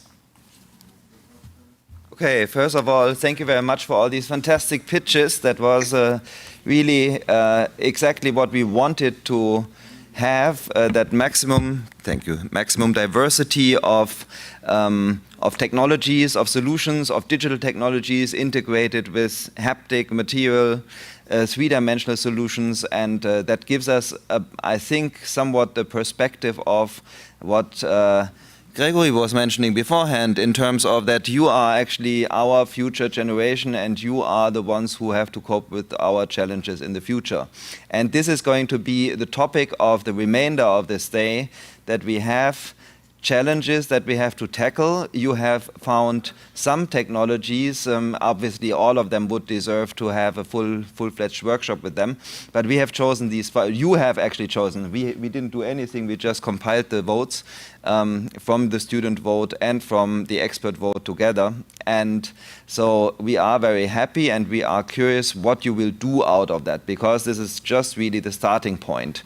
And so we want to go into the workshop mode, and I just want to give you a brief introduction into what is the reasoning behind that workshop. And I just want to confront you with that one framework that is called the Stacy matrix and the Cinefin framework. And you think about like what is going to happen in energy markets less than in other markets, but even here we have that fundamental energy transformation that is shaking up all the industry at the moment. So when we think about procedures and requirements, we would love to have a world which is somewhere there on the bottom, in the best practice part in the bottom left, and but then we unfortunately face ourselves to be in something that is somewhere in between, which we would call emergent practice, where we do not have all the procedures and we do not have the requirements in terms of technologies, as well as organizational requirements of the capabilities of the workforce, for example. So imagine, for example, the car industry that now has to switch from combustion engines to electric vehicles with a completely different type of procedure in terms of battery technology, and we heard the pitch about the battery materials, and also in terms of the requirements of the people who have been doing metallic work and now have to all of a sudden become experts in networked mobility. So we are somewhere there, and we have a problem because we're getting from what we know into a complex mode, and this is exactly where these methods kick in, which could be summarized under the terminology of agile methods. So design thinking, lean startup, and Scrum are the most prominent ones, and we would like to go to the first one. So when you look at it in a sequence, you would say design thinking is perfect for a so-called ideation. That means that we think about new ideas, we develop new ideas. Then for lean startup, we already have something which is a minimum viable product, and we test it with certain hypotheses. And Scrum is then for the implementation and the commercialization. But we are just at the starting point. We got your fantastic ideas, and from there onwards, we want to build further on these ideas. And for that building on, we will use not the full-fledged design thinking methodology, but we do some type of cherry picking. That means that we have a couple of elements that we will deploy in teamwork. So I won't be talking too long because you will start with the first teamwork very soon. I just want to give you some background about the design thinking methodology. So that was developed by that company called IDEO, a consulting practice from California. And as you can see, there are lots of post-its on the wall. We are in a virtual setting. That means we cannot put post-its here on these walls, but you will get the possibility to access a virtual wall called mural, and each team will have its own mural, and then you will be able to work with virtual post-its on a virtual canvas in mural in order to combine and collect your ideas. Now, there was then the shift into the academic world with one of the founders of SAP giving a lot of money to Stanford, and Stanford then built that type of workshop, and you see it's part of Stanford University, but it doesn't look at all like an auditorium, and this is what we would like to do today too. We would like to do it as a workshop, not as an auditorium. In the German context, this was then founded by also Hasso-Plattner, the Hasso-Plattner Institute with the design thinking, and at the ESMT we do quite a lot of collaborations with them. In principle, what we want to do with that is fairly easy. We say we have 3 different dimensions. Typically, the first 2 dimensions are the most important ones, so technical feasibility. Is it possible to implement whatever technology is there? Think of fuel cells and how they are just nascent and it's not yet fully commercialized. Economic viability means obviously can we actually do it in a way that it is cost efficient. But then the third element that the design thinking people are emphasizing is the desirability. So are the users interested in that? So it's a user-centric method, and we will not talk with actual users, but we will use a tool, the so-called design charrette later, that simulates a bit how potential users could actually deploy the idea that you have developed. Now, and design innovation should be somewhere in the intersection of all 3 dimensions. Experimenting early and often is one of the other principles. You say we would like to build a prototype, and the prototype is not necessarily something that you can present to everyone. You just want to present it to selected people in order to get their feedback. So it's rather a means of communication than really fully functional device or service. Now, collaboration is another principle of the design thinking methodology, and even someone who is perceived as a loner by many people, Steve Jobs said that you have to work in teams in order to get things done. And this is what we want to do. So we randomize the teams now, except for the case owners, so that we get a great diversity in our teams. And I just want to give you 2 examples about how design thinking has been implemented in practice. You can also see TED Talks on both examples, which are very entertaining. Example 1 is GE Healthcare. And there was a guy called Doug Dietz who was developing an MRI scanner. Beautiful design. He won even a design award for that. But one day he walked in a hospital in a corridor and he saw a family with a little daughter. And the daughter was screaming and said, "No, I don't want to go into that scanner." So he thought, okay, I won that design award, but actually somehow there's a certain user segment which is not very happy with my design. So he went to the D school, he went to talk with people in museums who are in charge of the didactics there, and to kindergartens and schools, and he was interviewing people, and then he came up with a new design, which looked like this. So that's him on the top left, and he sort of packaged the scanner into a whole sound system, and you see the visuals have completely changed, and is a narrative. For example, you're on a pirate boat and then the pirates are coming, and then you have to lay still in order not to be detected by the pirates, and it was a major success with the kids. So some of the kids even wanted to do it again and again because they liked it so much. And it was also a commercial success because the failure rates went down because the kids were really lying still. So that's one example. The other one is coming from a developing country context. And here you see a device that is used if babies are born prematurely. It's a neo-nurture incubator, but obviously it's very complicated if you are in a remote setting, either in Bangladesh or in the Andes, to bring such an incubator into the villages. So somehow you have to carry the newly born babies to the nearest hospital and to help them survive these first critical hours of their life until they reach that. So people went out, they founded a charity, they saw that this is a problem, and they talked with people in the villages, and what they came up with is the so-called embrace warmer. So that was their challenge: design a radically cheaper incubator for premature babies in developing countries. And this is what they came up with. So you see, it's really very simplistic design. They found out the most important element is that the baby is kept warm, and you have certain other tools linked to that, but in principle it has been a major success, and it has been used all across the world to preserve the life of these babies.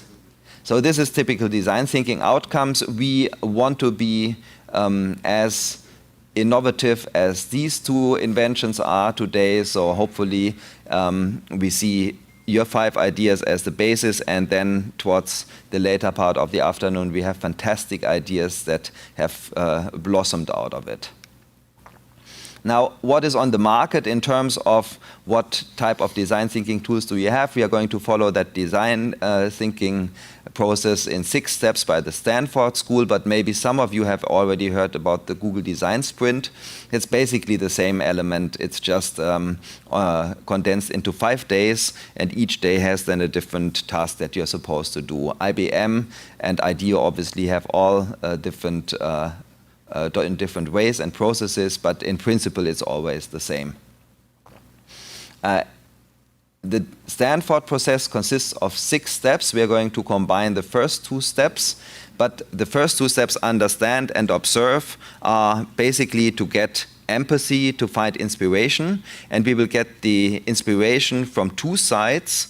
One obviously are the case owners, so the ones who have been selected by you and by the experts to be the most popular or attractive ideas. And we have our experts here, so I'm looking around. So you will be... You're not the one. I'm a judge.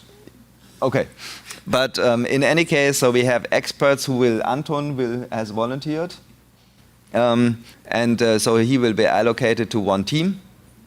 And otherwise, the idea with the first 2 steps is just to get into the topic as much as possible. And of course, it's an open process. We have the internet available, so whatever you find as additional information on top of what the case owner actually has already communicated is highly valuable. Then the next step, the next 2 steps, point of view and ideate, are the ideation process. That means that you are going into the problem set and then you're trying to find solutions out of it. So you're expanding, you think about many different pathways, and we will use brainstorming methods for that. And then the last 2 of the 6 steps are implementation, that's prototyping and testing. And again, there will be people from other teams joining you or our experts and provide constructive feedback. So this is the idea behind the design thinking process, and without further ado, we would go into your challenge. Now, the challenge is basically how can we use the idea of your team in order to develop the next pillar of growth for an energy company. And this is what you could call Horizon 3. Why would we call it Horizon 3? Because there is a framework that has been developed that tries to say how executives in companies have to think about innovation, and they have to think about innovation in 3 different time horizons. The first horizon is how can I implement quick wins? So how can I use, for example, AI in order to make my procurement processes more efficient? So this is something that you can implement in a relatively short time horizon. This is how to optimize the processes, and we already heard quite a number of your pitches that were also in that direction. Then you would say Horizon 2 is the emerging opportunity, something that is already there in terms of digital technologies. That could be that there are different data warehouses, and you might want to create a data lake in order to connect geographical data with, or geospatial data with socioeconomic data and, say, electricity consumption data. So you have an emerging opportunity, but it requires a bit of preparation, so 3 to 5 years. And then there has to be a vision where to go. Like if the car manufacturing company executives wouldn't have the vision that they want to do a fuel cell vehicle, they wouldn't be able to launch the process now, and then they wouldn't have any vehicle 6 to 8 or even more years later. So, and what we would like to focus on in the ideas and how to develop these ideas further is really the vision.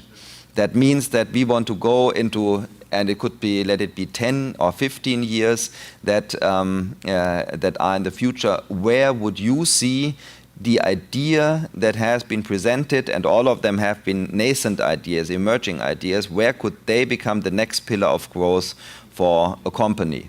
And I would just want to give you one example, one company example.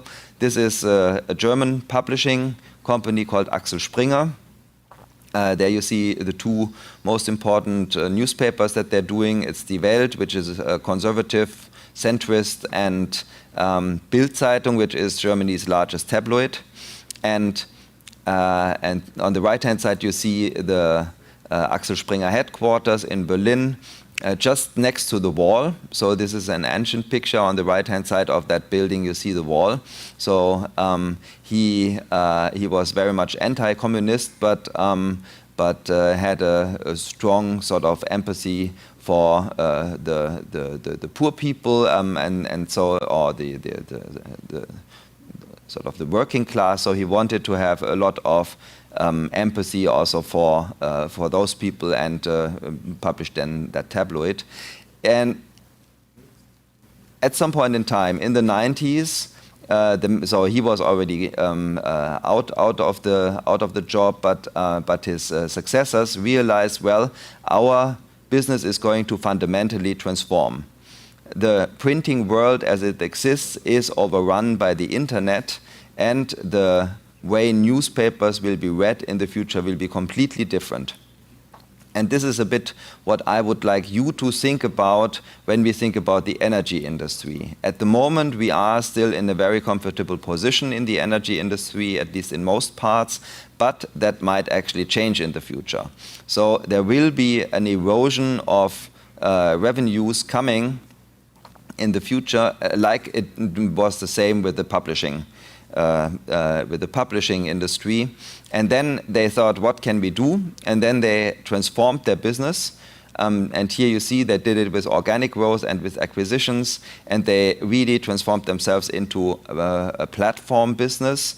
For example, when you want to buy a car or when you want to find a job or an apartment, you would go to platforms that have been established by Axel Springer or have been acquired by Axel Springer.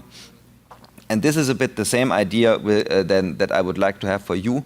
This is the digital new offices that they have just built in Berlin. So you see there, and on the right-hand side, that's their current CEO, Matthias Döpfner. So he is pushing very much forward into that fundamental transformation. And that fundamental transformation would be the same thing that I would like you to explore now.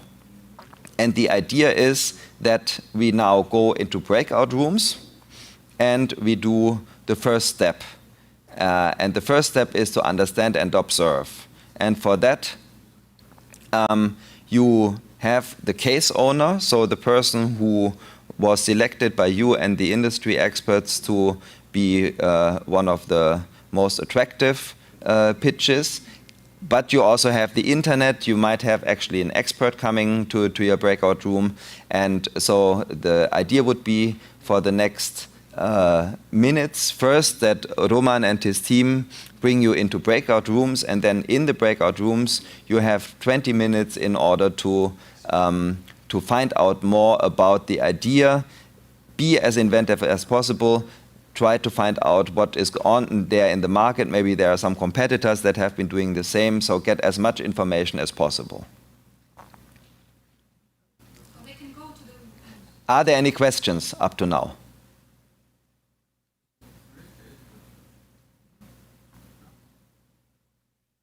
So just let me reiterate. So the idea is you go to the rooms, the case owner presents maybe in greater detail the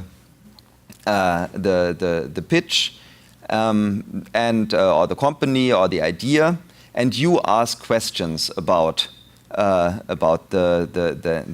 business model behind maybe the technology, if you didn't understand everything during the pitch. So be inquisitive, try to enter a discussion. If you have the chance, the opportunity to get the expert, please use the expert knowledge in order to get more information out, and then use any type of internet source in order to have a complete picture of what is going on.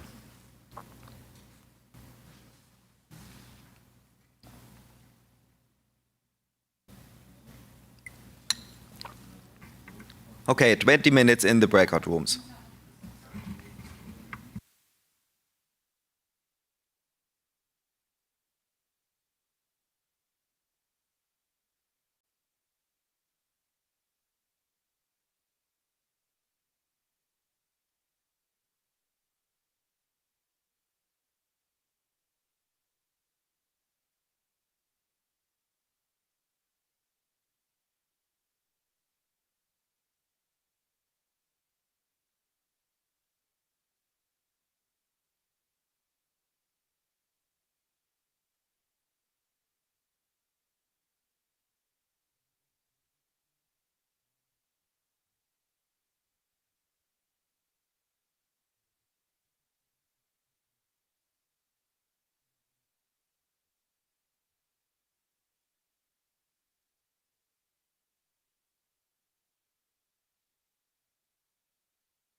Yeah, perfect.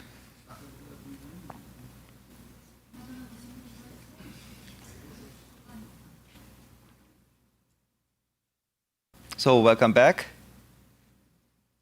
Good to see you again. Hope that you had a wonderful lunch break. We had a nice one here. We missed you. So hopefully sometime soon we will get back to some post-corona normality. So we have now your initiatives to be the most important part. So when I joined the breakout rooms, we were in the twin home already discussing, so who do we want to address? Do we want to address homeowners? Do we want to address a larger network? Do we maybe ingrained in a smart city context? And this is exactly what we want to do now. We would like to go into the point of view phase. That means that we want to collect different views and we want to aggregate them in order to form that as a basis for us to then ideate and to develop many new ideas. How are we going to do that? I told you beforehand, ideally we would be now in the same room, or each team would have a study room, and there you would have a canvas and you would put post-its on the canvas, and then we could cluster them and make circles around them. And we can do exactly the same thing in the virtual world by using a virtual canvas, and that virtual canvas is going to be the next step. So let me just show you. The idea is that what Henry Ford said, if I had asked people what they wanted, they would have said faster horses.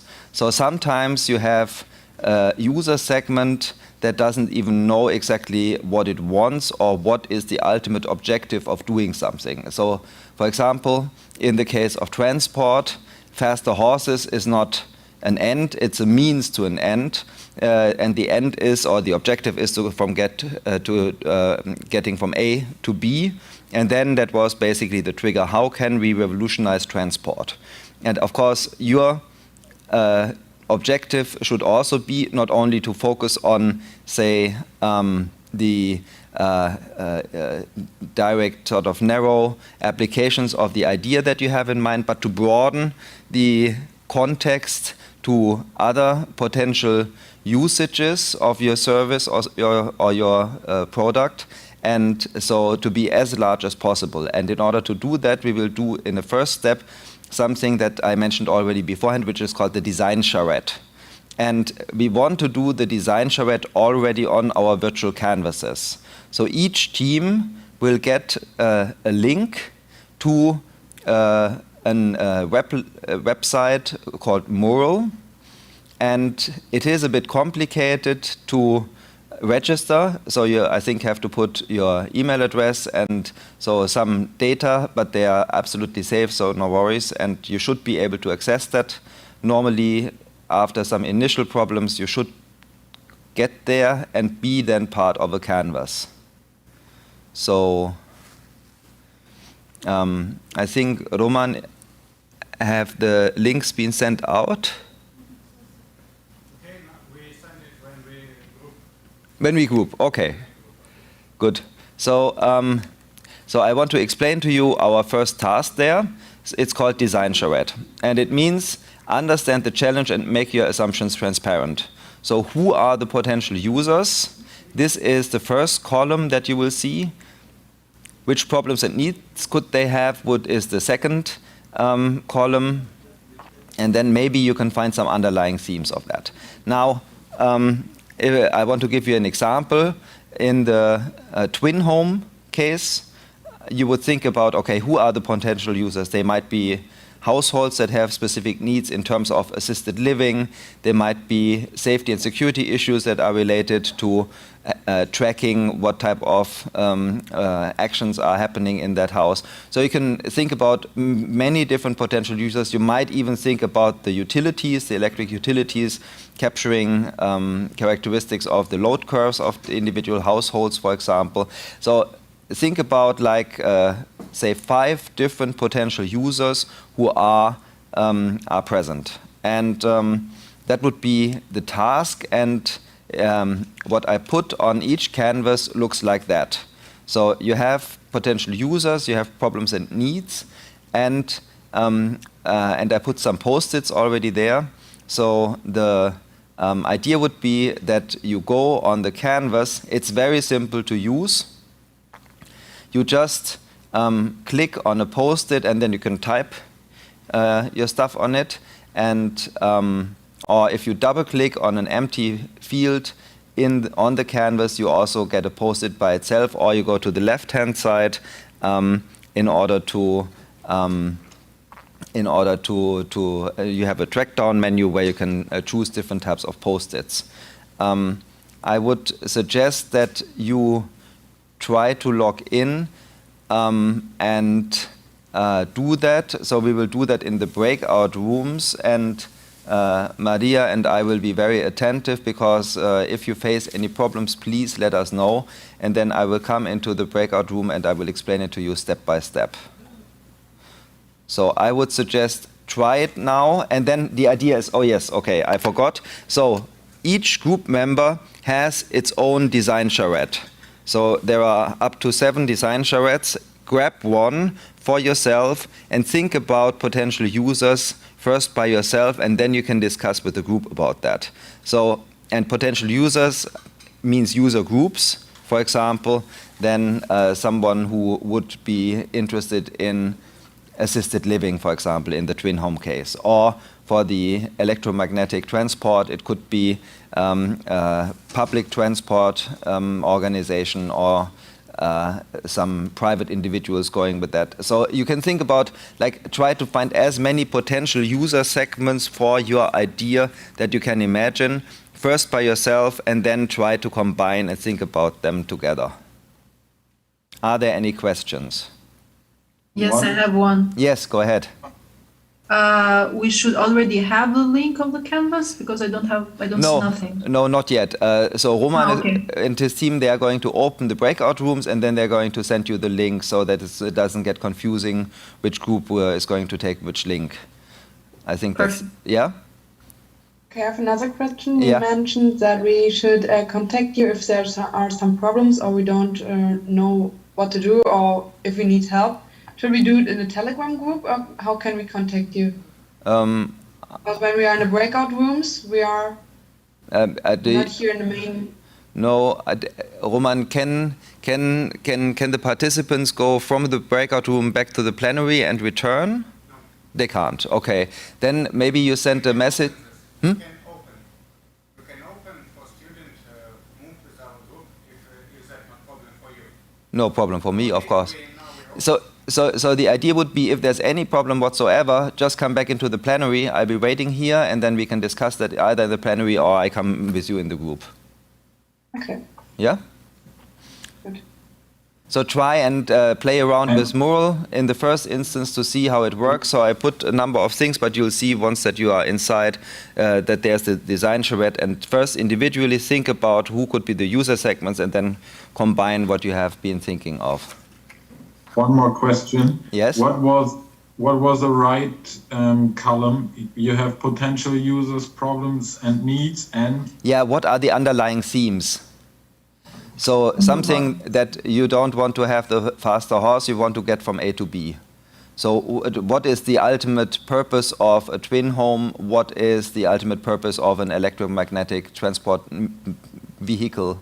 And so just to go beyond the idea and think about what could be further dimensions there. Okay. Yeah. So it's all about user centricity. So you say, for example, one example would be the transport solutions.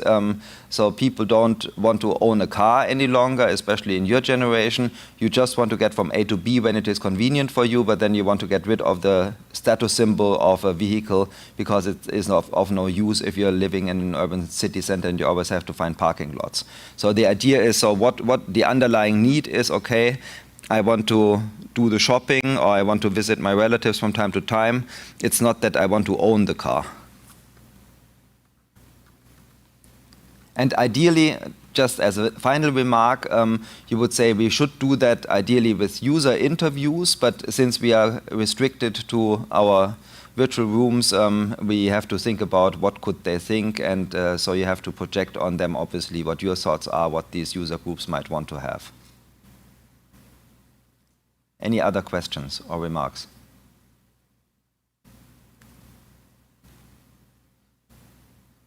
All right, then try it out. I'll be here. I'll be waiting for anyone coming to the plenary again. If you face any problems, please tell us. And then I would say 20 minutes in total for the design charrette, so that you have enough time to navigate around Mural. And so that means that we are back here after the design charrette at around 2 o'clock. Good luck.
Johannes, you have a question? Me? Uh-oh. I think this is because of us. Yes.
Okay, welcome back.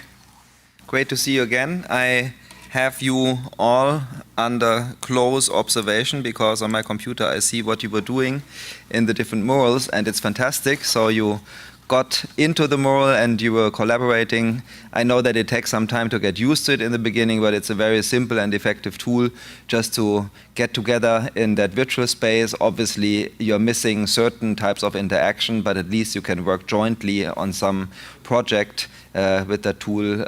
There is another one called Miro, which is equally, it's more sophisticated. You can do more things with it. So if you have any type of teamwork, that would be a way how to organize the team.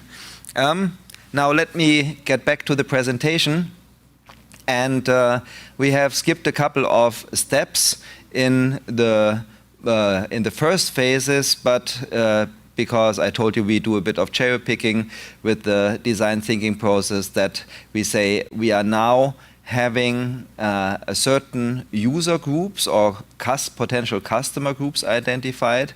You have identified their needs and problems, and maybe also the underlying themes that are that drive their need for a certain, for example, technology.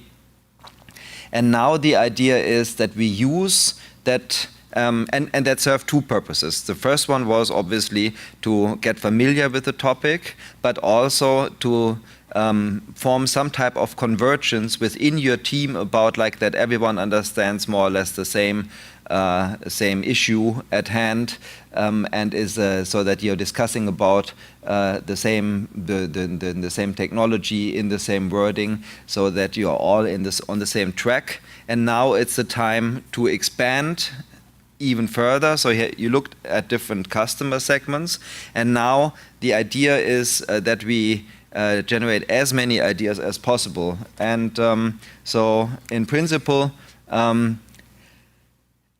we now switch from trying to characterize the challenges or the problems that potential users try to solve, for example, with a technology, to the solution space. And I told you beforehand, don't think small. This time you are wholeheartedly invited to think big. Like, what would be the next pillar of growth? Imagine you are the leading executive of a large energy utility or energy technology company. What would be the next pillar of growth based on the idea that your team is working with? So something like a mental draft. It doesn't have to be already under the scrutiny of being technically feasible or economically viable. Just think about a solution that could be there.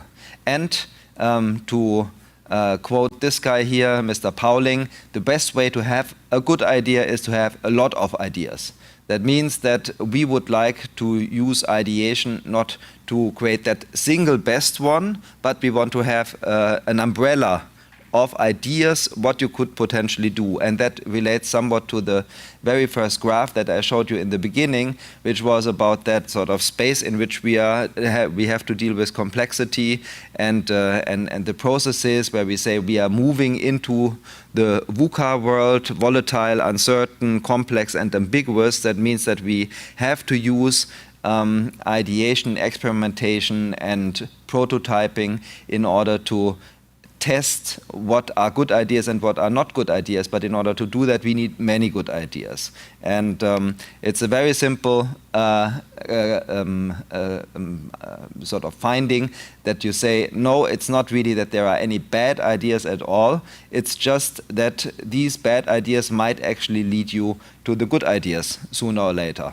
And in order to do so, IDEO, that company that I mentioned beforehand as those who have somewhat developed that design thinking methodology, they have established certain brainstorming rules.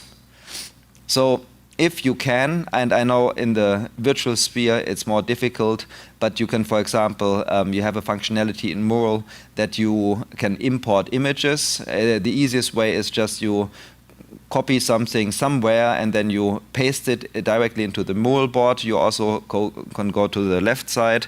There you have a functionality where you can import images from, for example, files. So be visual. You have the virtual canvas that creates lots of disadvantages, but it also creates the possibility of just putting any type of image that you want, and you can put it directly on the canvas and you connect it with other images. So just try to be visual, because then ultimately what we want to do is we want to have a pitch presentation based on the prototype that you develop in Mural, and the more visual you are, the more convincing you will be. So you have to convince later our industry experts that your idea is going to be the next pillar of growth for them. So try to have that in mind already when you're now in the brainstorming. Stay focused on the topic. That means, of course, the underlying idea is still the main driver. Encourage wild ideas means ignore the technical feasibility and the economic viability at the moment. That will be at the later stages in the innovation funnel when this will become more relevant. But for the ideation process, wild ideas are the best, and go for quantity. These are the preconditions. And now I know that you're all in the plenary, and this is on purpose. I don't want you to be back in the breakout rooms for the moment, because the best way of doing the brainstorming is to do it individually. That means that you have to think that as soon as you start talking among your team, and you have gotten, over the course of the months, you have gotten to know each other quite a bit, I guess. As soon as you start talking about your ideas, you start a process of convergence. That means that the initial diversity, because you're coming all from different backgrounds, you have different training, school, you have different hobbies. So everything that characterizes you brings you to a different set of ideas. And as soon as you start talking with each other about that, some of these ideas, especially from the more introvert people, might actually get suppressed and others might dominate. So the best way of dealing with that is to say, okay, we do it first individually. And that would imply that each of you goes to the mural and finds a space there. You have under the design charrette, you have a second table. And in the first column of that table, it is written, let me check. It is written, and I see, I'm sneaking into group 1. And I see, yes, Nitish is around. And so there is something called silent brainstorming. And there are 7 fields, so largely sufficient for all of you. If you could just in each group choose one of these silent brainstorming rows and go to one of these post-its. And then I would give you 1 minute just to write down 5 ideas about how you could use the technology in Horizon 3 for the next pillar of growth. Silent brainstorming, do it for yourself. Afterwards, you will get enough time for presenting your ideas to the group. So 1 minute, silent brainstorming. Please find one of these places where you can write down. If you have more than 5 ideas, it's even better. Going for quantity was one of IDEO's preconditions. So do that. Just if you double click on the right part of the canvas, you get automatically a new post-it, and then you can write your idea. And please do write only 1 idea per post-it, because afterwards we want to reshuffle and cluster the post-its from each team member in order to find common themes.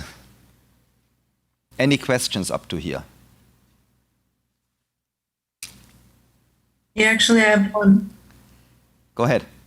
When we did the brainstorming, we did together with the group. So each of us included their ideas in one of the tables. Should we readjust again? No, of course. I mean, if you already started with the brainstorming, that gave you certainly common ground.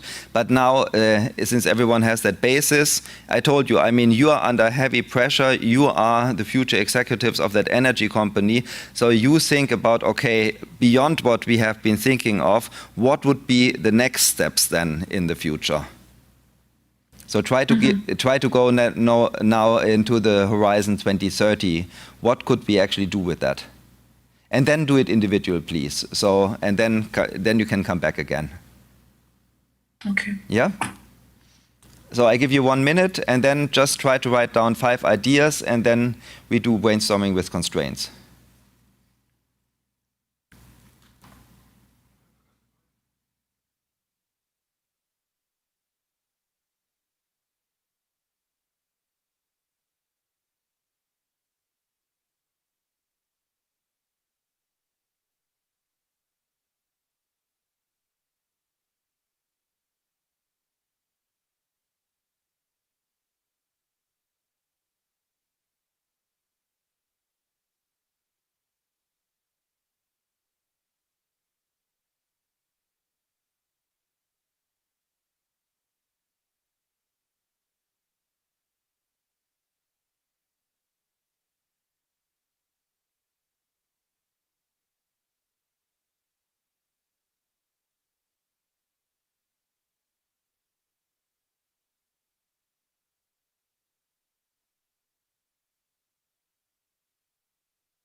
Okay, perfect. I saw that some of you used these post-its, others didn't, but it doesn't matter. As long as you have the ideas and you note them somewhere down, then that would be fantastic, because as I said later, we want to cluster them. I saw that some groups already use the center circle. That's also good. You have lots of space on the canvas. You can even extend it manually if you want later. So this is your working space for you as a team, and you use it in exactly the same way as you want it. And now the second part of the brainstorming would be brainstorming with constraints. And brainstorming with constraints goes a bit in the same direction as beforehand. So we said, okay, we want to have a large horizon, but the constraints could be anything. That could be, for example, think about how would the Apple company provide that solution, or how would Tesla provide that solution. So you impose restrictions on your mind to say a certain company bears certain characteristics. So we all have in mind what Apple, for example, does when it has a sort of customer loyalty and creating that ecosystem and so on. So you think about a certain, either a person, could be some celebrity, could be an organization like Apple, or could be a situation, and you say, under that certain circumstances, how would my solution look like? And this is what is called brainstorming with constraints. It's a larger part of the brainstorming methods called random entry, where you try to connect neurons in your brain which are typically not connected when you do the normal brainstorming. So you sort of give a stimulus, an unexpected stimulus, in order to help your brain find new solutions. And this is what we want to do, but it's already going in the same direction, so that you do not get too much diverted. Our brainstorming with constraints is about the year 2050. And if I could get back to the presentation, if possible. Exactly. Thank you very much. And now we have this one here. So here, under that column, so the first one could be, if you use that, if you didn't use it, it's not bad. You have something called the year 2050, and I also put 5 post-its for everyone who wants to use them. Otherwise, you just use the space as you want. And then I would invite you to think another 1 or 2 minutes about how would, in an even further future, your solution be implemented and would look like. So as a stimulus, I give you that image, and then think about 5 ways how your solution could look like, or what would be sort of the next generation after the next generation of your technology in the year 2050, and how would certain users use it. So this as a stimulus, and then 1 to 2 minutes individual brainstorming again. I have a comment, please. Yes, go ahead. Can we return to the rooms because it facilitates our communicating? No, this is exactly, I'm sorry to say no, but the communication, you will have enough time to present your ideas afterwards. But now, please do it by yourself in order not to be influenced by other people's opinions and ideas. And then afterwards, you can, I promise, in 3 minutes, you're back in your room, okay?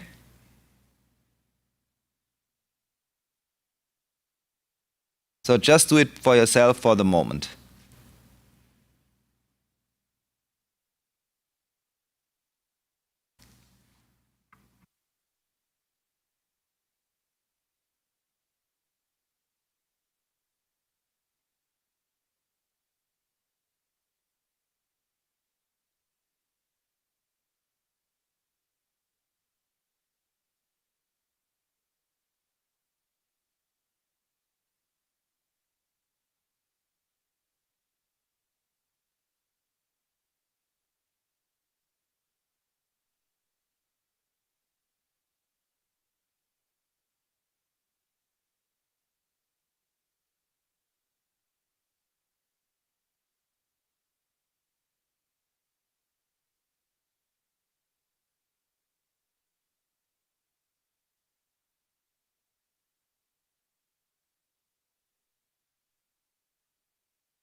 Okay, thank you very much. I hope that you had many good ideas, because as I promised, now it's the time to share them. And the idea is to go and present them to your team in a structured way. So imagine if Vivian started to talk and she had generated 8 ideas, the 10 minutes that I will give you would be over just by having Vivian talking. And so what we want to do is we want to do it in a way that each person gets an equal amount of time in order to present their ideas. And we want to do that basically in a non-judgmental way. So this is again IDEO that suggested that. We don't want to have any judgment that comes into so you say, oh, what a stupid, crappy idea. No, not for now. You can do that later, but not now. Build on the idea of others. This is something important. This is why why that mural is so practical. You can virtually put in ideas together, because later we want to cluster the ideas, and then if you put them already together, if they are somewhat linked, so say you had a certain idea about a user group and some other person in your team also had an idea that goes into the same direction, then you can already put them physically or virtually together. Use all parts of that large canvas. Maybe you can scroll down a bit. There you can put the ideas, and so wherever you want. Fail early and often means there's really not a single bad idea. And the most important part is one conversation at a time. So the 10 minutes that I will give you should be structured in such a way. Each of you has hopefully generated an X amount of ideas.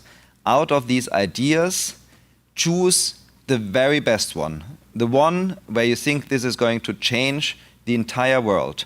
You, as a representative of an energy utility, will be responsible for the next pillar of growth. So take your best idea first.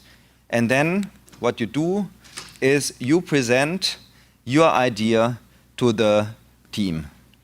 Only one idea. And then you virtually step down, and then the next person presents her or his best idea. And then the third person, so you get the logic of it, that you say we do cycles so that each of us presents the first best idea, the second best idea, and the third best idea, and so on, until the 10 minutes are over. And what you should do, meanwhile, is you should already find common themes and cluster. That's what I meant beforehand with build on the ideas of others. If you see that there's an idea that is going roughly in the same direction as your idea, then you should actually already put that physically closer. As I said, use all the canvas for that wherever you are. On the canvas, it doesn't matter, but you should find enough space for that. And as a last step, and maybe I'm going to give you 15 minutes for that, because this is going to be pretty a task. So you have different geometrical forms if you scroll to the left. Otherwise, you can just draw it with your pen function.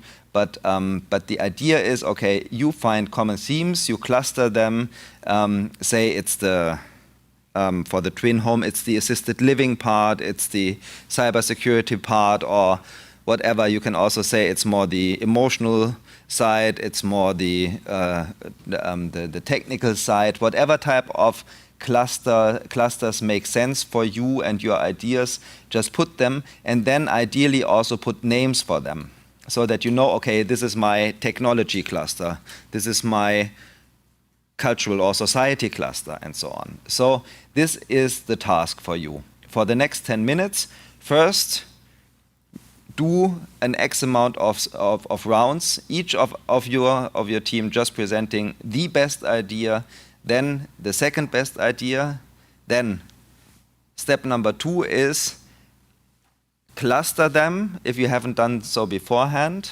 So say 5 minutes for the first task, 5 minutes for the second task, for the clusters, and then give names to them at the end. So this is the technology cluster, and so on. Are there any questions about that?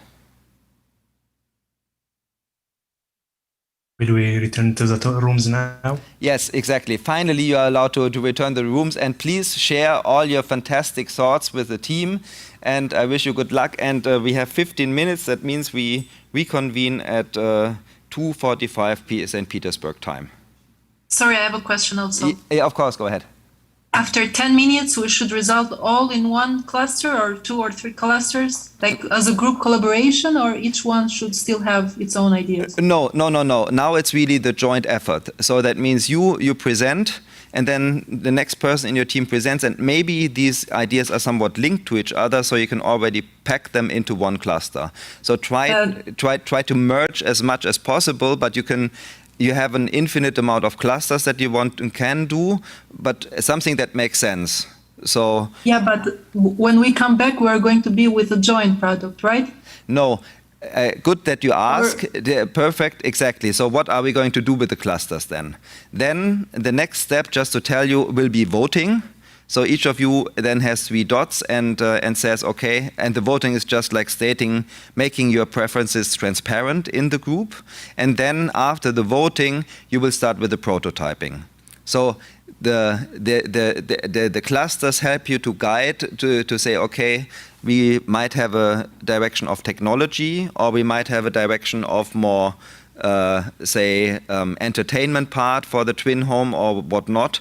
And then, so we first want to collect the ideas, and as many as possible, aggregate them into topics, and then afterwards you vote for in which direction you want to proceed. Yeah? Okay.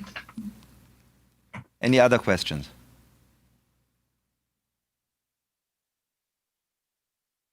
All right, now you're finally released into your breakout rooms.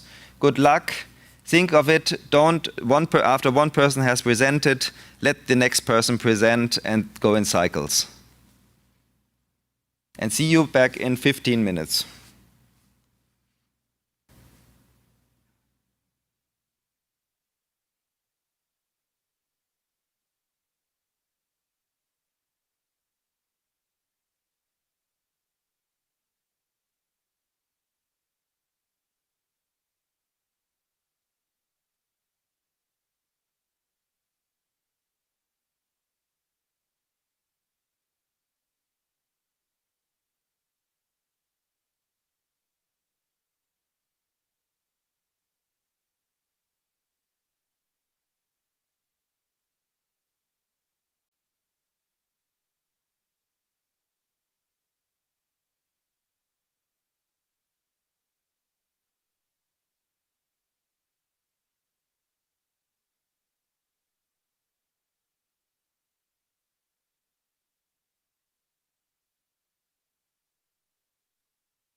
So I think you can see me. Okay, welcome back. Thank you very much. I saw that some groups are doing the clustering in exactly the same way as I suggested it. Others are doing it just in the way how they want to do it, and that's perfectly fine, because there's no single pathway to channel your ideas and your creativity. You just do it. I told you the mural is your workspace now, so you just use it in its entirety as you want and in all its functionalities. Now, I saw at least one group that has already voted, so I provided 3 dots on the canvas underneath each of these parts where you had the different brainstorming with constraints elements. You can use these 3 dots. Now it's different to this morning because we have the 3 dots and you can allocate them as you want. That means you can accumulate them. It would be helpful for the internal group process if you did that. If you have certain diverging ideas, say one is more going into the hard technology direction, the other one is more going into the socio-cultural dimension or whatnot, or in the transport field it might be either one solution in terms of public or private transport. So my suggestion is, if you want, use these dots in your group and allocate them to the different ideas. So that means one person one team member takes 3 dots and then puts them either to an individual post-it if you think that idea is so fantastic that I absolutely want to follow that idea, or you put them to a cluster if you have formed clusters that you say, I want to go more into the high-tech solution stuff. So as I said, this is only necessary for your internal process of transparency. If you have been talking in your group about different solutions that might be combined, you don't need the voting at all. Then you can go directly into prototyping. And if possible, you could start the presentation so that I can see it. Thank you. And so you have the 3 dots, which you can use, but then what about the prototyping? So the prototyping, I mentioned that in the very beginning, is something that is done in order to fail early and fast. That means that you want to, in our context, get constructive or maybe destructive feedback from industry experts and our practitioners to say, okay, what you have been thinking of is absolute rubbish. And or they might be having some fantastic additional ideas coming from their daily practice or from other parts of their companies where they heard certain solutions were emerging. So the prototyping is primarily a means of interaction with potential users or other stakeholders. So here one example, Lufthansa has rebuilt its business class in some warehouse type halls near Frankfurt in Germany, and they were testing with their loyalty customers different new types of services. They have been doing prototypes in order to test the configuration of the new business class. For example, you see that there's a certain possibility to reach every seat individually, and you don't have to step on top of the other person and so on.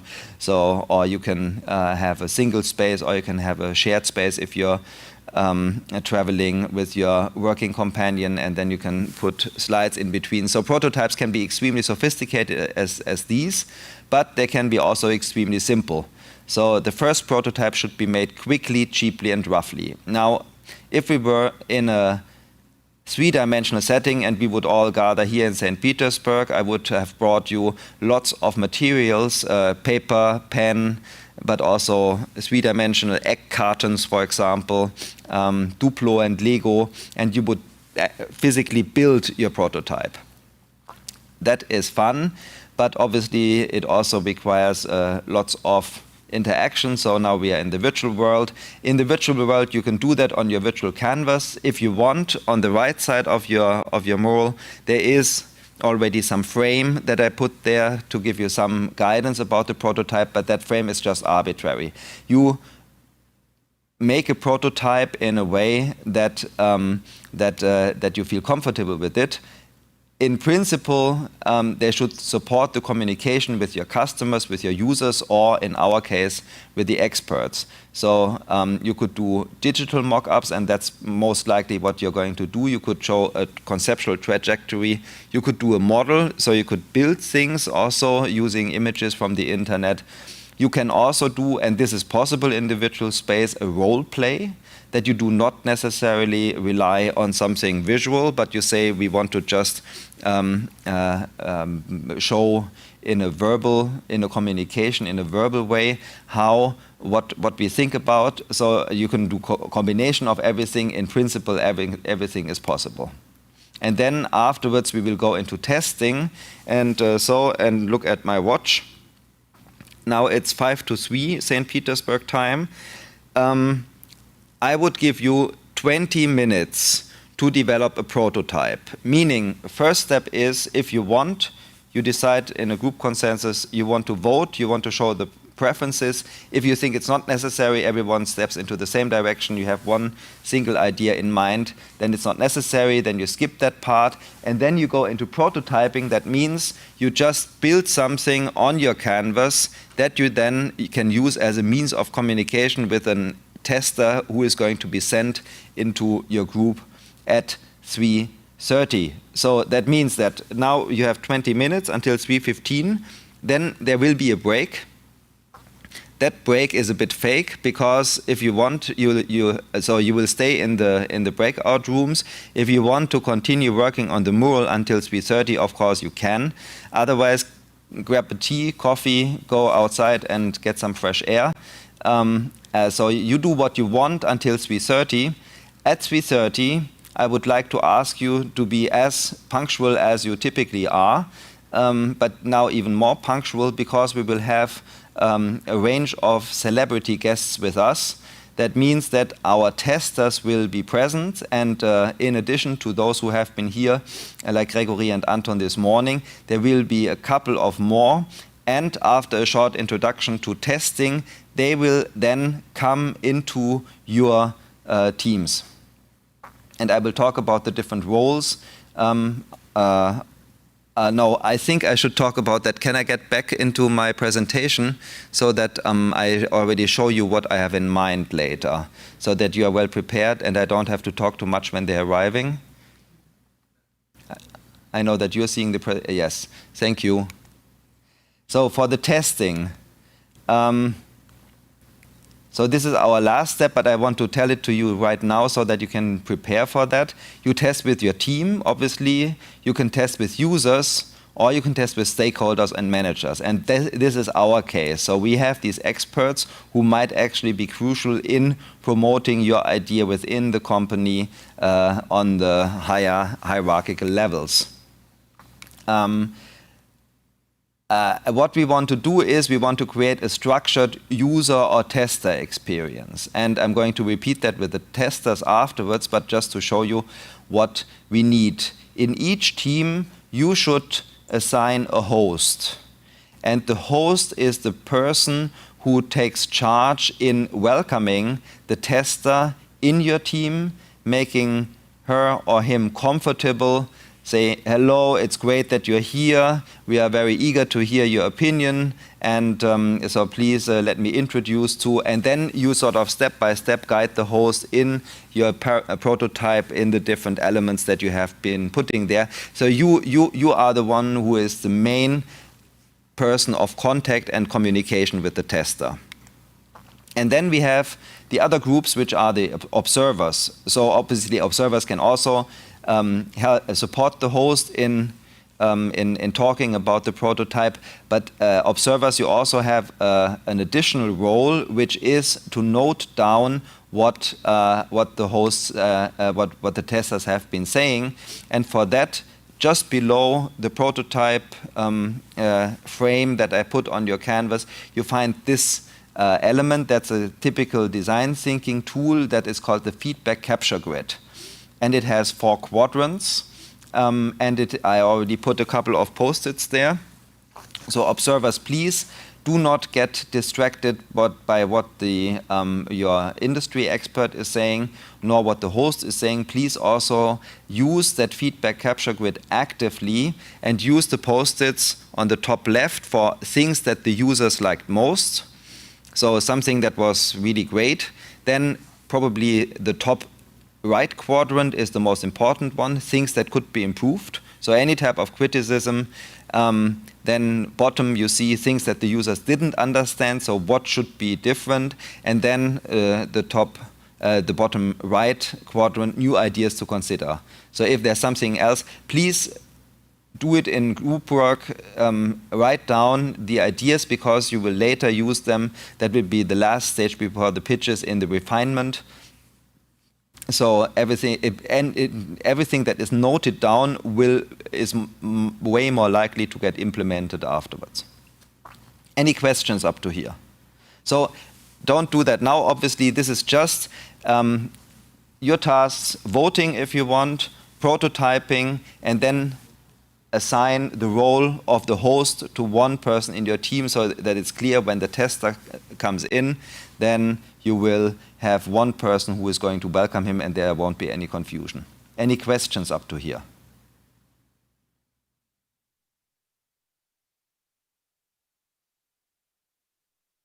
All right, then I let you work. As I said, 15 minutes.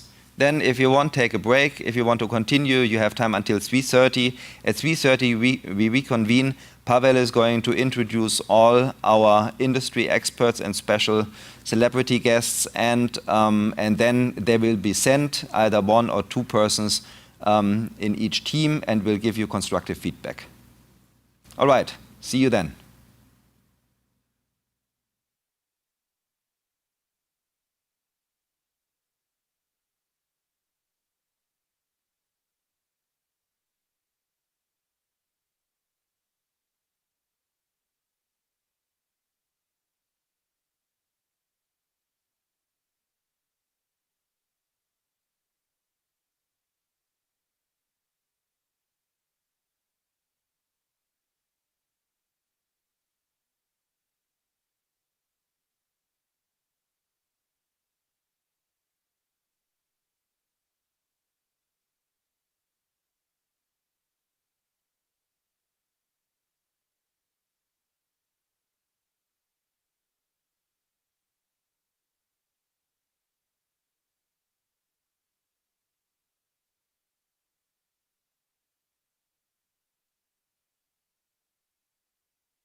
very much, dear testers.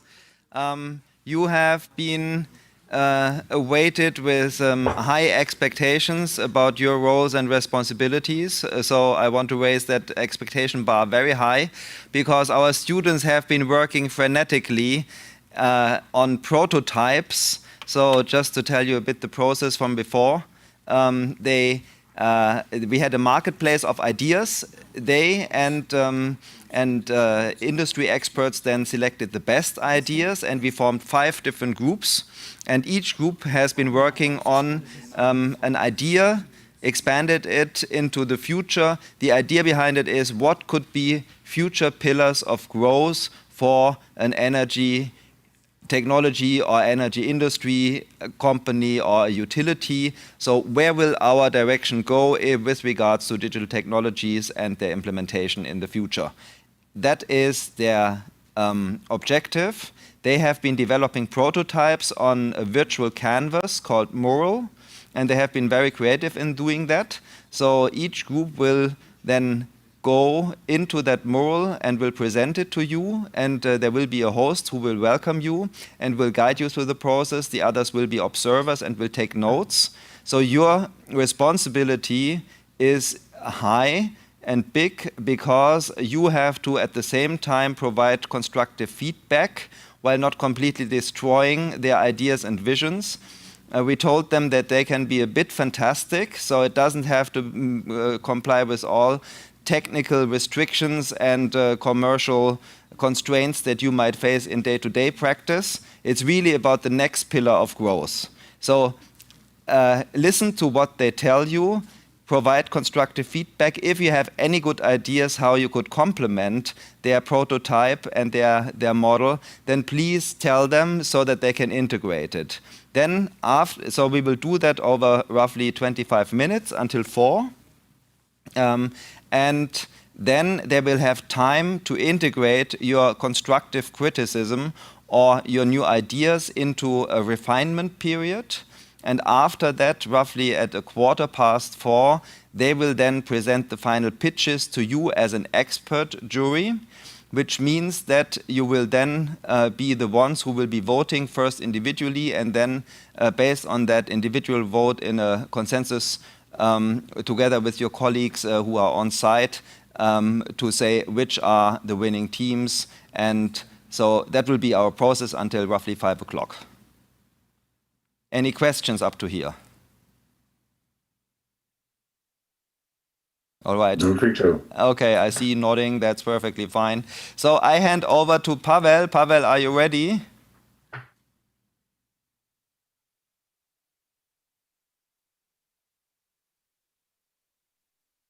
Technical problems. Okay. We got an echo now. We have a loop. So let's wait for a moment until the problems are solved. We need to take it from here. Yeah. Okay, one moment, please. We'll come back to you in a minute. Okay. Now you can hear us and there is no loop, yeah? Yep. Good. Okay. Thank you, Jens, for the explanation. We're going now to introduce the jury. Yeah, it's like, it reminds me Eurovision. Yes. Different rooms and different teams, and these are all, singers. Can somebody put on this music from Eurovision, Yeah, it was looping already. Yeah. Okay. So let's not waste our time. And thank you all the jury members for joining us today. And we have quite a complicated system, as I already described. We have 3 jury members here in the studio, and 3 of them are online. You know why we're doing this, by the way? Why? We love challenges. I thought you loved money, but I mean... No. Okay, good. So the first jury is Andreas Becher, Vice President Innovation Management from Wintershall AG. He is online. Andreas, can you wave to everybody? Hey, now he's gone. He disappeared. Okay. He disappeared. Does it work that way? I say a person and he disappears? I don't know. Okay. Let me be cautious. Let's try it. There he is. Okay. Andreas. Okay. Andreas. And then we have Bram Onk, Risk Manager from Nederlandse Gasunie. Bram. There is Bram. Nice to see you, Bram. By the way, Bram, you have a little bit light on the back, so it's a little bit difficult to see you. So maybe you can close the curtains behind you. I already tried, so sorry, I can't improve it, unfortunately. Okay, that's fine. Okay, you know, it's his style. Exactly. Let's keep it this looks way. More, Looks more mysterious, so. Yeah. A bit of a Jesus look here. Nice. Yeah. Andreas, can you say several words because you are muted? Again. And you are muted, yeah. Still. No, we can't hear you. Okay. No problem. Again, technical issue. We'll wait. Okay. Next one. Next one, Anton Starovoitov, lead geographist on AG. So he's with us. Yeah. Hi, everyone. I'm Anton, lead geoscientist, but it's in essence, there's no big difference. No. Yeah. Just wanted to share that came from oil and gas mainly, but it's great to sit under the skin, having this suit of the new generation who would probably shape our future. And this is you are, guys. This is you are, and your presentations and pitches are very interesting. So I'm looking forward to continue our work all together. Thanks. Thank you, Anton, and sorry for misspelling. Go ahead, Rob. Go. So this morning you already saw Gregory Shevchenko. He's from Uniper, and he's having now his suit on, and it looks better. Serious guy. Yeah, looks better because this morning he was a little bit bluish. So, Gregory, do you want to say something? Yeah, sure. Actually, the pitch session in the morning was really. I was really excited to hear that because this is the job I'm also doing in the company, looking for new ideas, finding arguments, pushing through. With a small complication that I also have to find a budget for that. But I think it's easier than to face this jury of my esteemed colleagues. So actually, I'm really excited to see that you are faced with the same challenges than the industry, and looking forward to get inspiration from you guys. Thanks. Thank you, Grigory. Next, we have Leon Stile. Leon is a general manager from Energy Delta Institute. Also, you know him from webinars and you met him online already. So, Leon. Hey, hello. Good to be here indeed. I would have preferred to be next to you guys, but unfortunately, my passport got lost in the mail. So we're trying to solve that issue here. So online, it's going to be online. Yeah. Thank you, Leon. And again, Leon also is hosting the educational program for the winners of 2020. Yeah. So thank you again. And I hope they will have a fun, great, and very wonderful time there. I'm sure they will. Okay. Thank you, Leon. The final jury member is Dmitry Vasilenko. He's the vice rector of the International Relations of Unicon, one of the co-organizers of this event of U-Day. Dmitry. Thank you very much. Welcome, everybody. Thank you for having me here. And well, all practitioners, I'm a theoretician. So let's try to pretend to be a wise man today. But wise men, we discovered, they are bold, at least. Well, yeah. Sure. Yes. That's the first thing. That's the first thing. That's to start with. So, dear students, now you need to actually shave your head. But it goes natural. I don't know. It goes natural. Okay, let's go. So, Andreas, does the problem actually solved? Can you say several words, or it's still muted? Andreas? Okay, we'll do it privately then. Andreas, can you hear us, by the way? Seems not. No, he said in the chat that he's having some problems with Zoom. Okay, understood. So the total audio is out for him. So we'll try to solve it bilaterally. Okay. So we Jens, are you going to explain the process, how it's going to unfold? Jens disappeared. I think I have a magic. I'm something magic in me. I say someone, announce someone, and this person disappears. Pavel, what kind of influence do you have on Jens? Sorry, I don't know. Sorry, now I'm here. Sorry, Andrea. If Andreas has problems entering Zoom, then probably we should some other expert together with Andreas in one group. That's what I wanted to tell Roman. Yeah. Okay. We'll change it. Yeah. Right now. Okay. Okay. So Jens, you can start, and then we'll handle all the problems. Yeah. Thank you very much. Good luck. Good luck. So thanks to all experts. As you can see, given the positions that they are having, they will be able to provide feedback. Maria, Pavel, and I tried to allocate you according to your specialties into the groups. They are very diverse. As I said, please provide constructive feedback. And without further ado, I would hand over to Roman and his team to allocate everyone into the breakout rooms. And I would say you have 20 minutes in order to talk with the students. So listen to them, provide constructive feedback, and then in 20 minutes, you should leave and let them prepare their pitches. And then we will meet again at 4:20 in order to hear the final pitches. So that means maximum 20 minutes with them. Let them work for themselves for 10 minutes, and then we reconvene and we listen to their pitches. Any questions about the process, also from the students? So maximum 20 minutes. I think it should be shorter, but whatever, maximum then, and then 30 minutes we meet again. All right. Thanks a lot and good luck in the groups.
All right, so welcome back again, and thank you very much. And I hope you had very interesting discussions. So we are close to the end of our day, right? We started this morning with the pitches, and I apologize for the ones which were selected to have their first pitches that for them it was the toughest. So I think a special applause for them. So that was wonderfully done.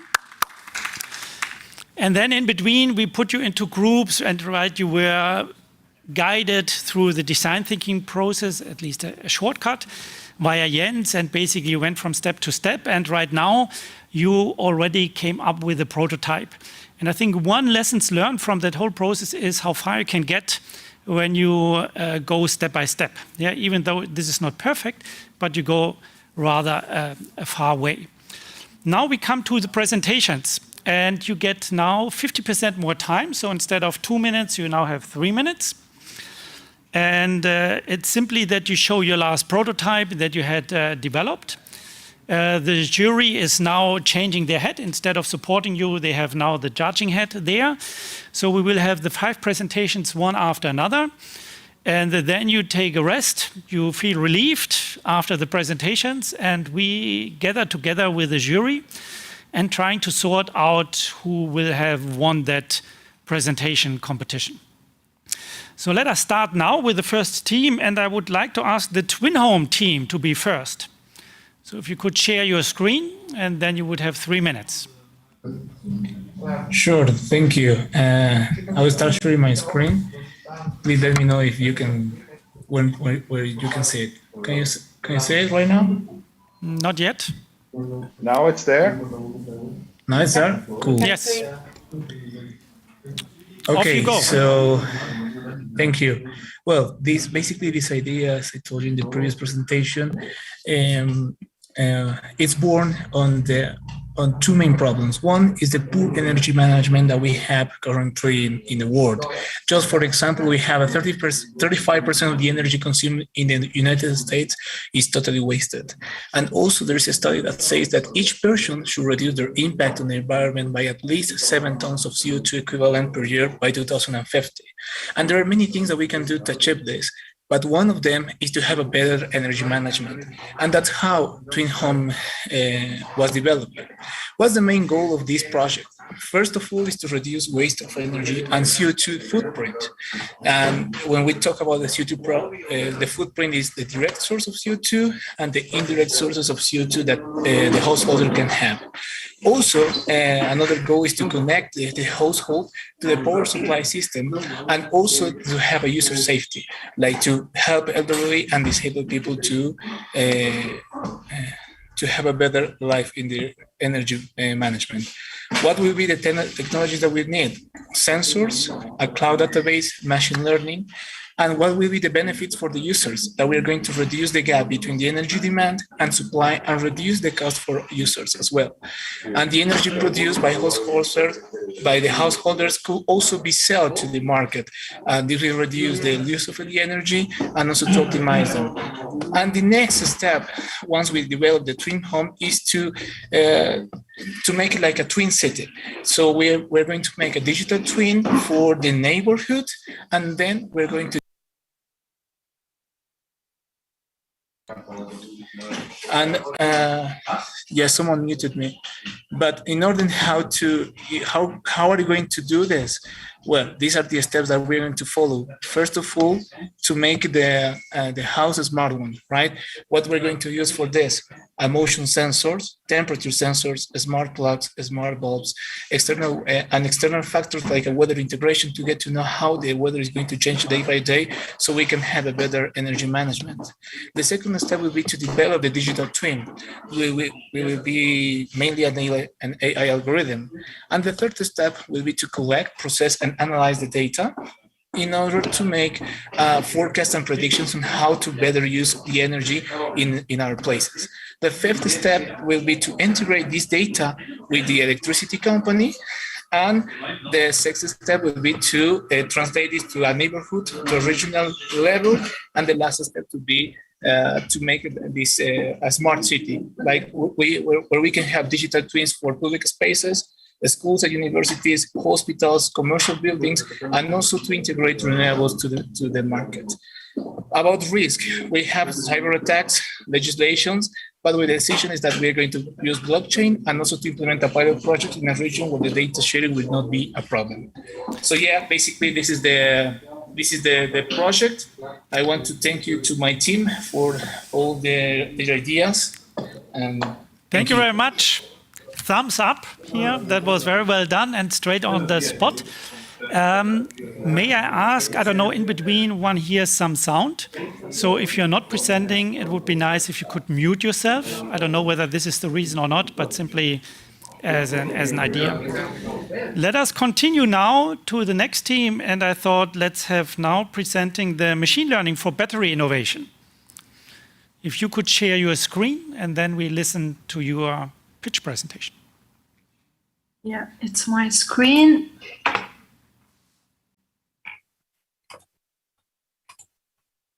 I don't know if you're able to watch it. Yes. Okay. Well, as I presented earlier, I have already mentioned that the batteries are a very fundamental element in the energy transition today. And as we can see, the scientists or even the discoveries that didn't have done, or actually a lot of progress, but not as much as we wanted. Where does the main problem is there with the, especially with the lithium-ion batteries? The main problem is that we are still using liquid electrolytes in the battery, in the ion batteries, but this kind of materials are quite flammable and have a shorter life cycle. So the main solution is to switch to solid materials. But to do this switch, we have to analyze and to test all the possible combination of materials, of the solid materials. And this is a process that takes time that we already don't have. So the Ionics platform that I have already explained is exactly trying to solve this kind of problem, to ramp up the process of analyzing and of testing the possible combination between solid materials. So what is advantage of this company is that they own already a database of around 12,000 solid material combinations, that they are also adding more and more materials. And this database is going to help to screen over the possible testing process and to try to figure out the best combinations between these solid materials in just a few minutes. If before it was needed around 1.5 weeks or 2 weeks to find out or to analyze or to test two combinations, with this platform you save a lot of time. And what we discussed in our prototype today was that the company can switch from the platform mode, from the cloud platform, they can switch to a software. Why? Because it can make the company to commercialize more their usage, which means that if now this platform is used only by the battery manufacturers, data analyst or a chemistry analyst, switching to a software might help the company to have a broad usage of this platform, even to the other employers in the company that can be involved in this process.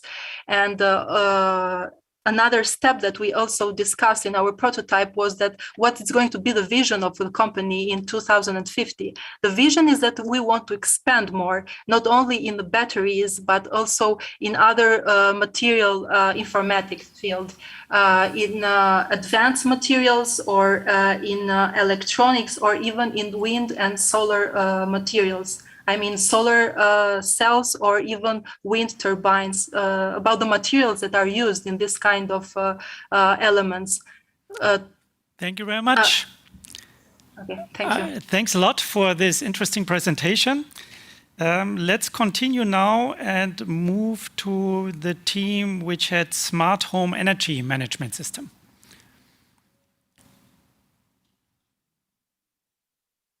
Sorry, I should stop sharing.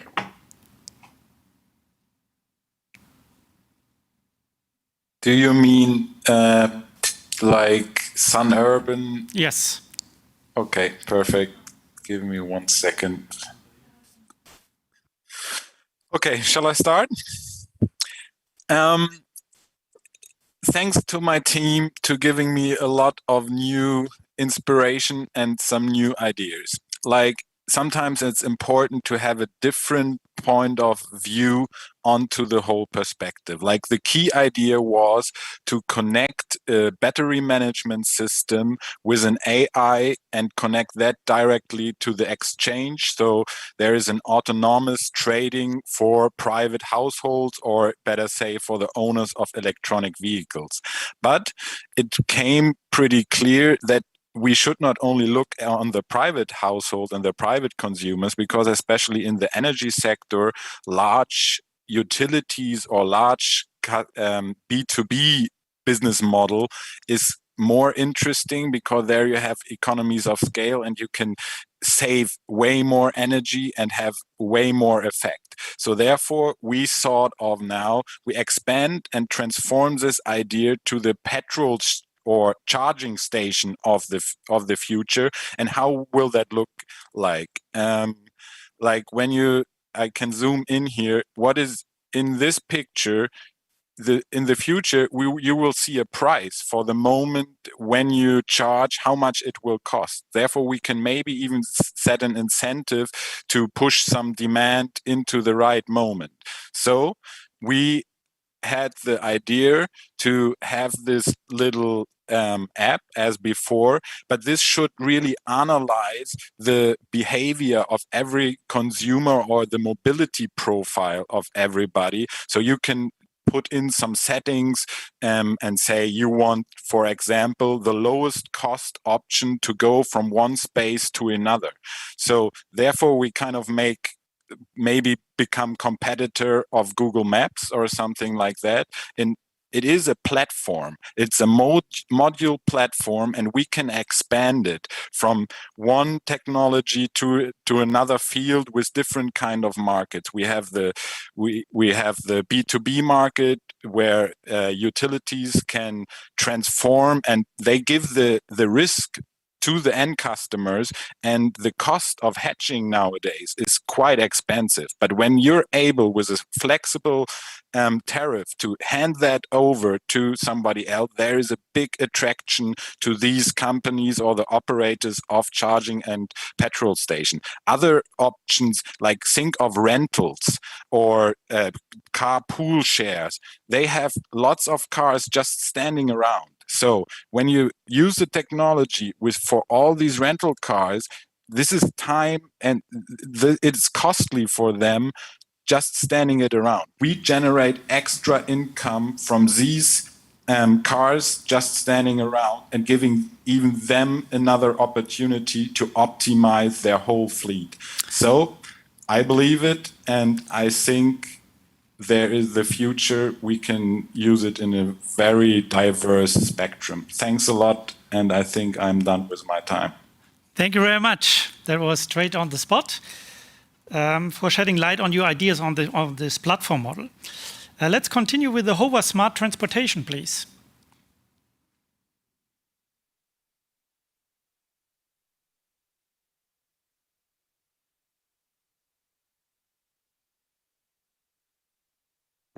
If you could... Just a second, I'm trying to share the screen. Perfect, no problem. Here we go.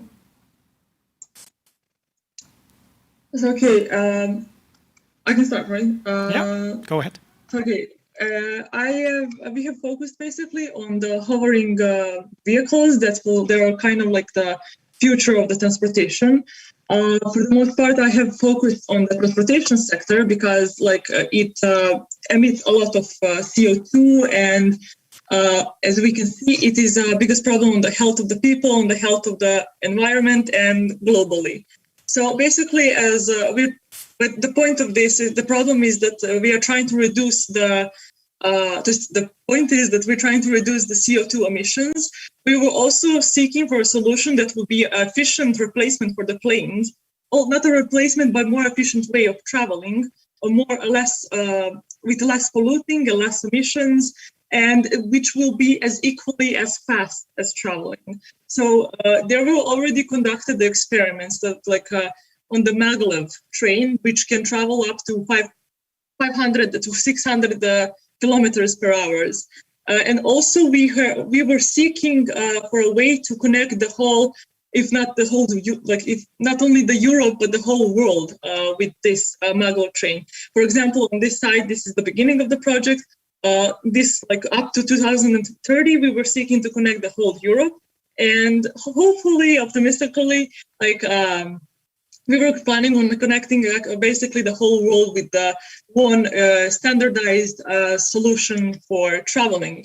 Why this solution? This is basically going to be like eco-friendly. It has absolutely no emissions. It does use some amount of energy, but it's negligible compared to the CO2 that it's going to be removing. It's reliable. It's customer accessible. It means that it can both be used in the industry, for the transportation, for the freight transportation, and for the passenger. So basically, there are no passenger limitations. Well, for example, on the matter of phobias, fears, no flight fears, passengers can commute safely in a way, especially because it is quite a safe means of transportation. It is also energy efficient because it does not have any sort of engine that will be releasing any CO2s, and it will be comfortable and time saving. So basically, we with this transportation method, we were aiming on to a method of convergence of the freight transport and the passenger transportation, and it is conducted in a safe way, in a safe manner, and hopefully we will manage to do everything as we planned. That's it, basically. Thank you so much for these insights on transportation. Let's go to the last team of today, and that is fire prevention.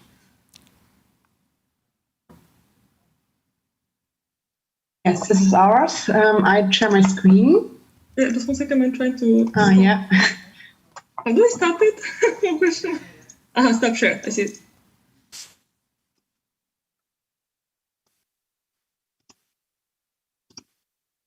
So, can you see it? Yes. Okay. Yeah, this is our topic, the fire prevention artificial intelligence, which is based on thermal imaging video on satellites. Yeah, the first point is, why do we need it? For sure, in the future, the fire frequency worldwide will increase, and also the global temperature. And this will disrupt our normal life and affect animals, the habitats, the landscape, the forests, and everything around it. And it will damage a lot of our world. So how do we tackle with this problem? We have to first detect our fires. This could be by, like I mentioned, thermal imaging cameras, which are on satellites. Then we have the second step, which is a fire alarm, which can the satellite set to the firefighters in the local area which are affected. And then the third step is creation of an artificial intelligence interface, which is the most important point in my opinion, because here we have the future that satellite can communicate with drones or firefighting airplanes to make the way as short as possible to shut the fire down. And if we have a look in the further future, then probably it can be totally autonomous. But I will come to this point also later. First of all, how do we start? First, we have to teach the AI. We have to do it by looking at the areas which are in the moment really affected by forest fires. This is in the near of the equator, and it's where it's really hot and also less rain. So this is where we have to start. Then usage of existing know-how. There's already a satellite which is using the thermal imaging camera, which is called TET. So we can use this and don't have to prepare everything from the beginning. And then linking AI and robotics, that it's possible somewhere to have totally autonomous AI focused drones and airplanes without humans in the firefighting area. So what do we want to achieve? we want to conserve our biodiversity, and we want to reduce the dangerous emissions which are generated by extreme fires like CO2. And we want to generate a safer environment for coexisting between different species like people, animals, flora and fauna, and everything around us. And then we want no fires by 2050 with this perfect idea, FAIP. Fire FPAI. So, and I want to say thank you to my team. This was a great work, and we had a lot of ideas, and it was much fun today. Thank you. Thank you very much. So this was the last presentation. I'm impressed by all of the presentations, and it was for me wonderful to follow your thoughts. So 2 thumbs up from my side. Now you can feel relieved. You made it, and in an excellent way. We will now have a break for you until 5 to the hour, until 55. And we will have a secret meeting with the expert team. And then at 55, then we know who the winner is of this presentation pitch competition. So enjoy your break, yeah? You deserved it very well. Thanks a lot.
that we have come to have been over the course of the day an extremely productive team together. You were in your groups, you developed fantastic ideas.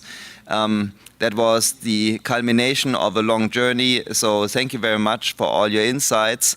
And as you might have realized, it took longer than expected to have a decision. And so I will not say anything further because now I swiftly hand over to Pavel. Yep. Thank you, Jens. As surprising as it is, we have limited space. Guys, it was wonderful, and actually I was observing all day how the process unfolds, and really, you're amazing. You made an amazing job.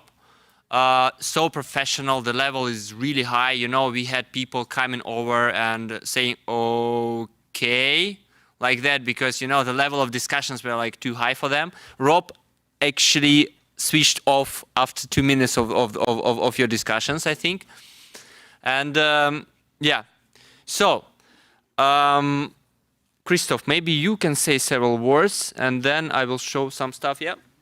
Yes, it's my pleasure to say several words. And one word is please do not mute your mic now. And let's first applaud to all of you who did a wonderful job.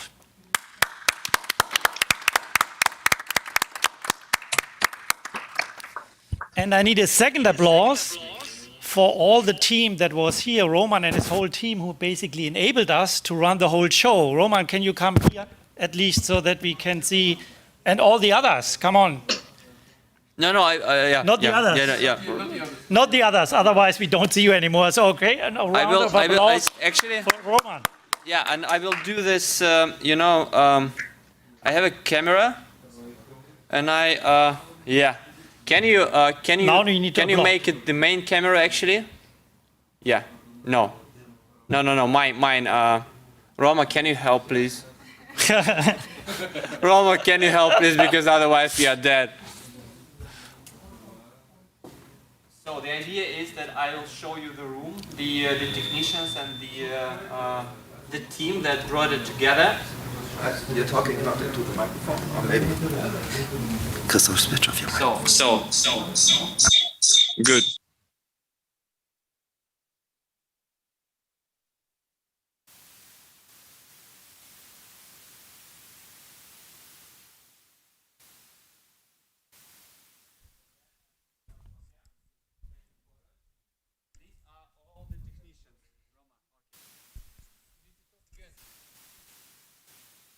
Okay, now you hear me. Good. So these are all the technicians that brought the project together with Roman in charge. So look. And then actually, quick look. We have a second studio, but I think I won't show it. I need to? Okay. Okay, Tatiana, you remember her from webinars. Masha, Jens. So these guys, and then we have a second room. This one is actually a winner of 2020. So also these guys, and I'm looping.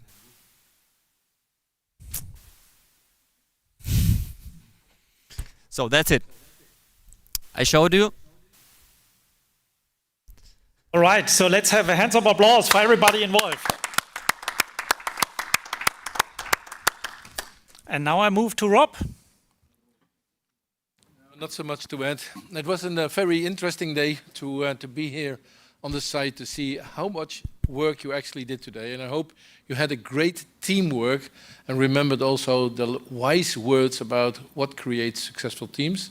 And therefore, we're very curious about what is actually the winning team and how it looks like. Yes, I think there was enough suspense. I was in your shoes, and I think you barely understand what we are talking about because you really want to know who is the winner. And I must say, this is a very difficult story with energy markets. From one point, you need to have a vision. You need to define the future, and you need to work towards this future. From the other side, nobody gives you 20 years of unlimited budget and time and patience to get to the results. So you need products, you need commercial concepts now, because you need to make money ultimately, because you're in the market, and market is ruthless, as we know. So we need to combine these stories. And we had a very interesting discussion, and everybody has its tastes and preferences and the ideas from the jury, because the jury is diverse as you are. But sometimes diversity, is a bit difficult because you have to combine different perspectives. But ultimately, it occurred to me, if you watched the Olympic Games this summer, there was a high jump competition, and 2 guys ended up getting the golden medal, both. And we thought, what is good enough for Olympic Games should be good enough for our Youth Day. So we have actually 2 teams winning. And cutting suspense, because I almost sure you didn't hear what I said. We have 2 winners. One is visionary and good for public and for the world, which is fire prevention. And another is commercial and addressing the current needs and showing the way to make money now, which is the battery solution for cars and charging stations. Applause.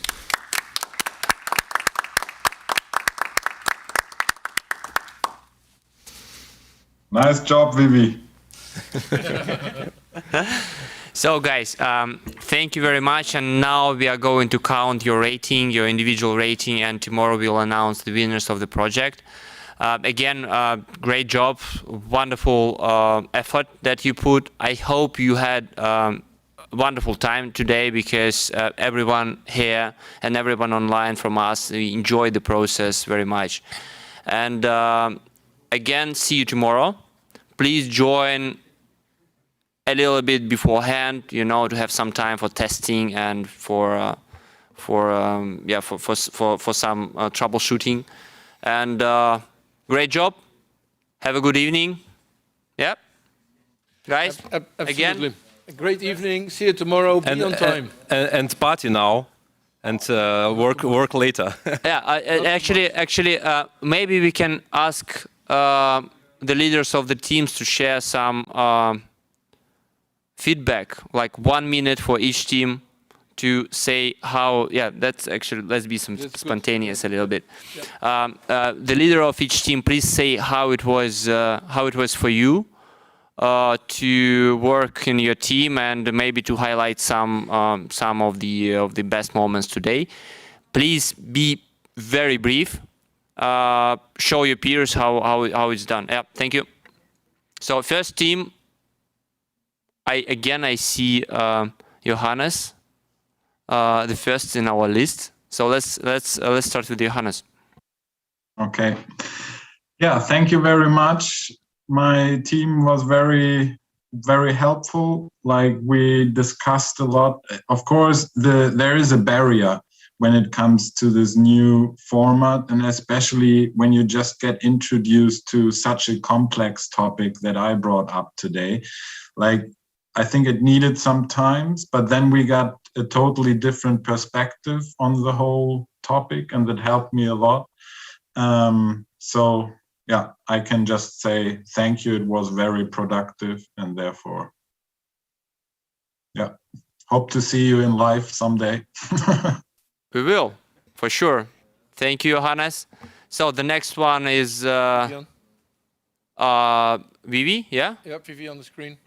Vivi, as Johannes said, Vivi, great job. So you're next. Yeah, thanks. First of all, I want to say that it was a perfect day for me, and it was so much fun to be with you today and had this great working day. And I think I can speak for all of us. At the beginning, I was really disappointed because I really wanted to come to St. Petersburg, and I really wanted to come and see every one of you in live and join from there. But I must honestly say it was a perfect day. It was a really good timing, really good new ways of working with this mural program. For me, it was really, really good. And I'm happy that you make the best for us online too, even if it's not in St. Petersburg. And yeah, to my team, to our teamwork, I can say that I had a really, really good team. We spoke at the beginning about our elements from the yesterday presentation, and we had a really good mixed up team with water, air, fire, and earth. We had everything on it, and it was a really, really good teamwork together. We had a lot of efforts and really interesting discussions, and thank you to all of you, and especially to my team for this great day. Thank you, Vivian. So who is going to be next? Who wants to share next? To be democratic. Okay, let's go. I want to thank everyone, especially because this experience with the energy challenge started like a joke for me. I just applied occasionally. I didn't expect it to go so far. So it was really amazing. And today, actually, I had so mixed feelings. I was happy for having this experience, but at the same time sad, because you have to share all your feelings only with the computer screen. You cannot see the faces of everyone. Even the face of the robe can give you a lot of emotions. I want to thank all my team. Actually, we was a bit puzzled at the beginning because we didn't figure out if we were the winners or not. So if Pavel can confirm it for my group team, because they were a bit puzzled. About everything else, thank you a lot. Okay, thank you. But what was your question? We have a group chat, and we didn't figure out if we was the second winners or not. That's why. Yeah. So the question is yes, or the answer is yes. Thank you. Not? Just to confirm with the guys. I think not. No. So Gregory, Gregory, can you please repeat then the winners? Okay, now the Oscar moment, which we feel, yes. So the car charging station and the fire prevention. So the AI for this EX connected app for car charger. Okay, a bit fake emotion. It also has to do with batteries. But, congratulations to the winners. But again, I think this is an occasion to say that this idea is. I mean, all idea is different, and we said that it's a matter of preferences.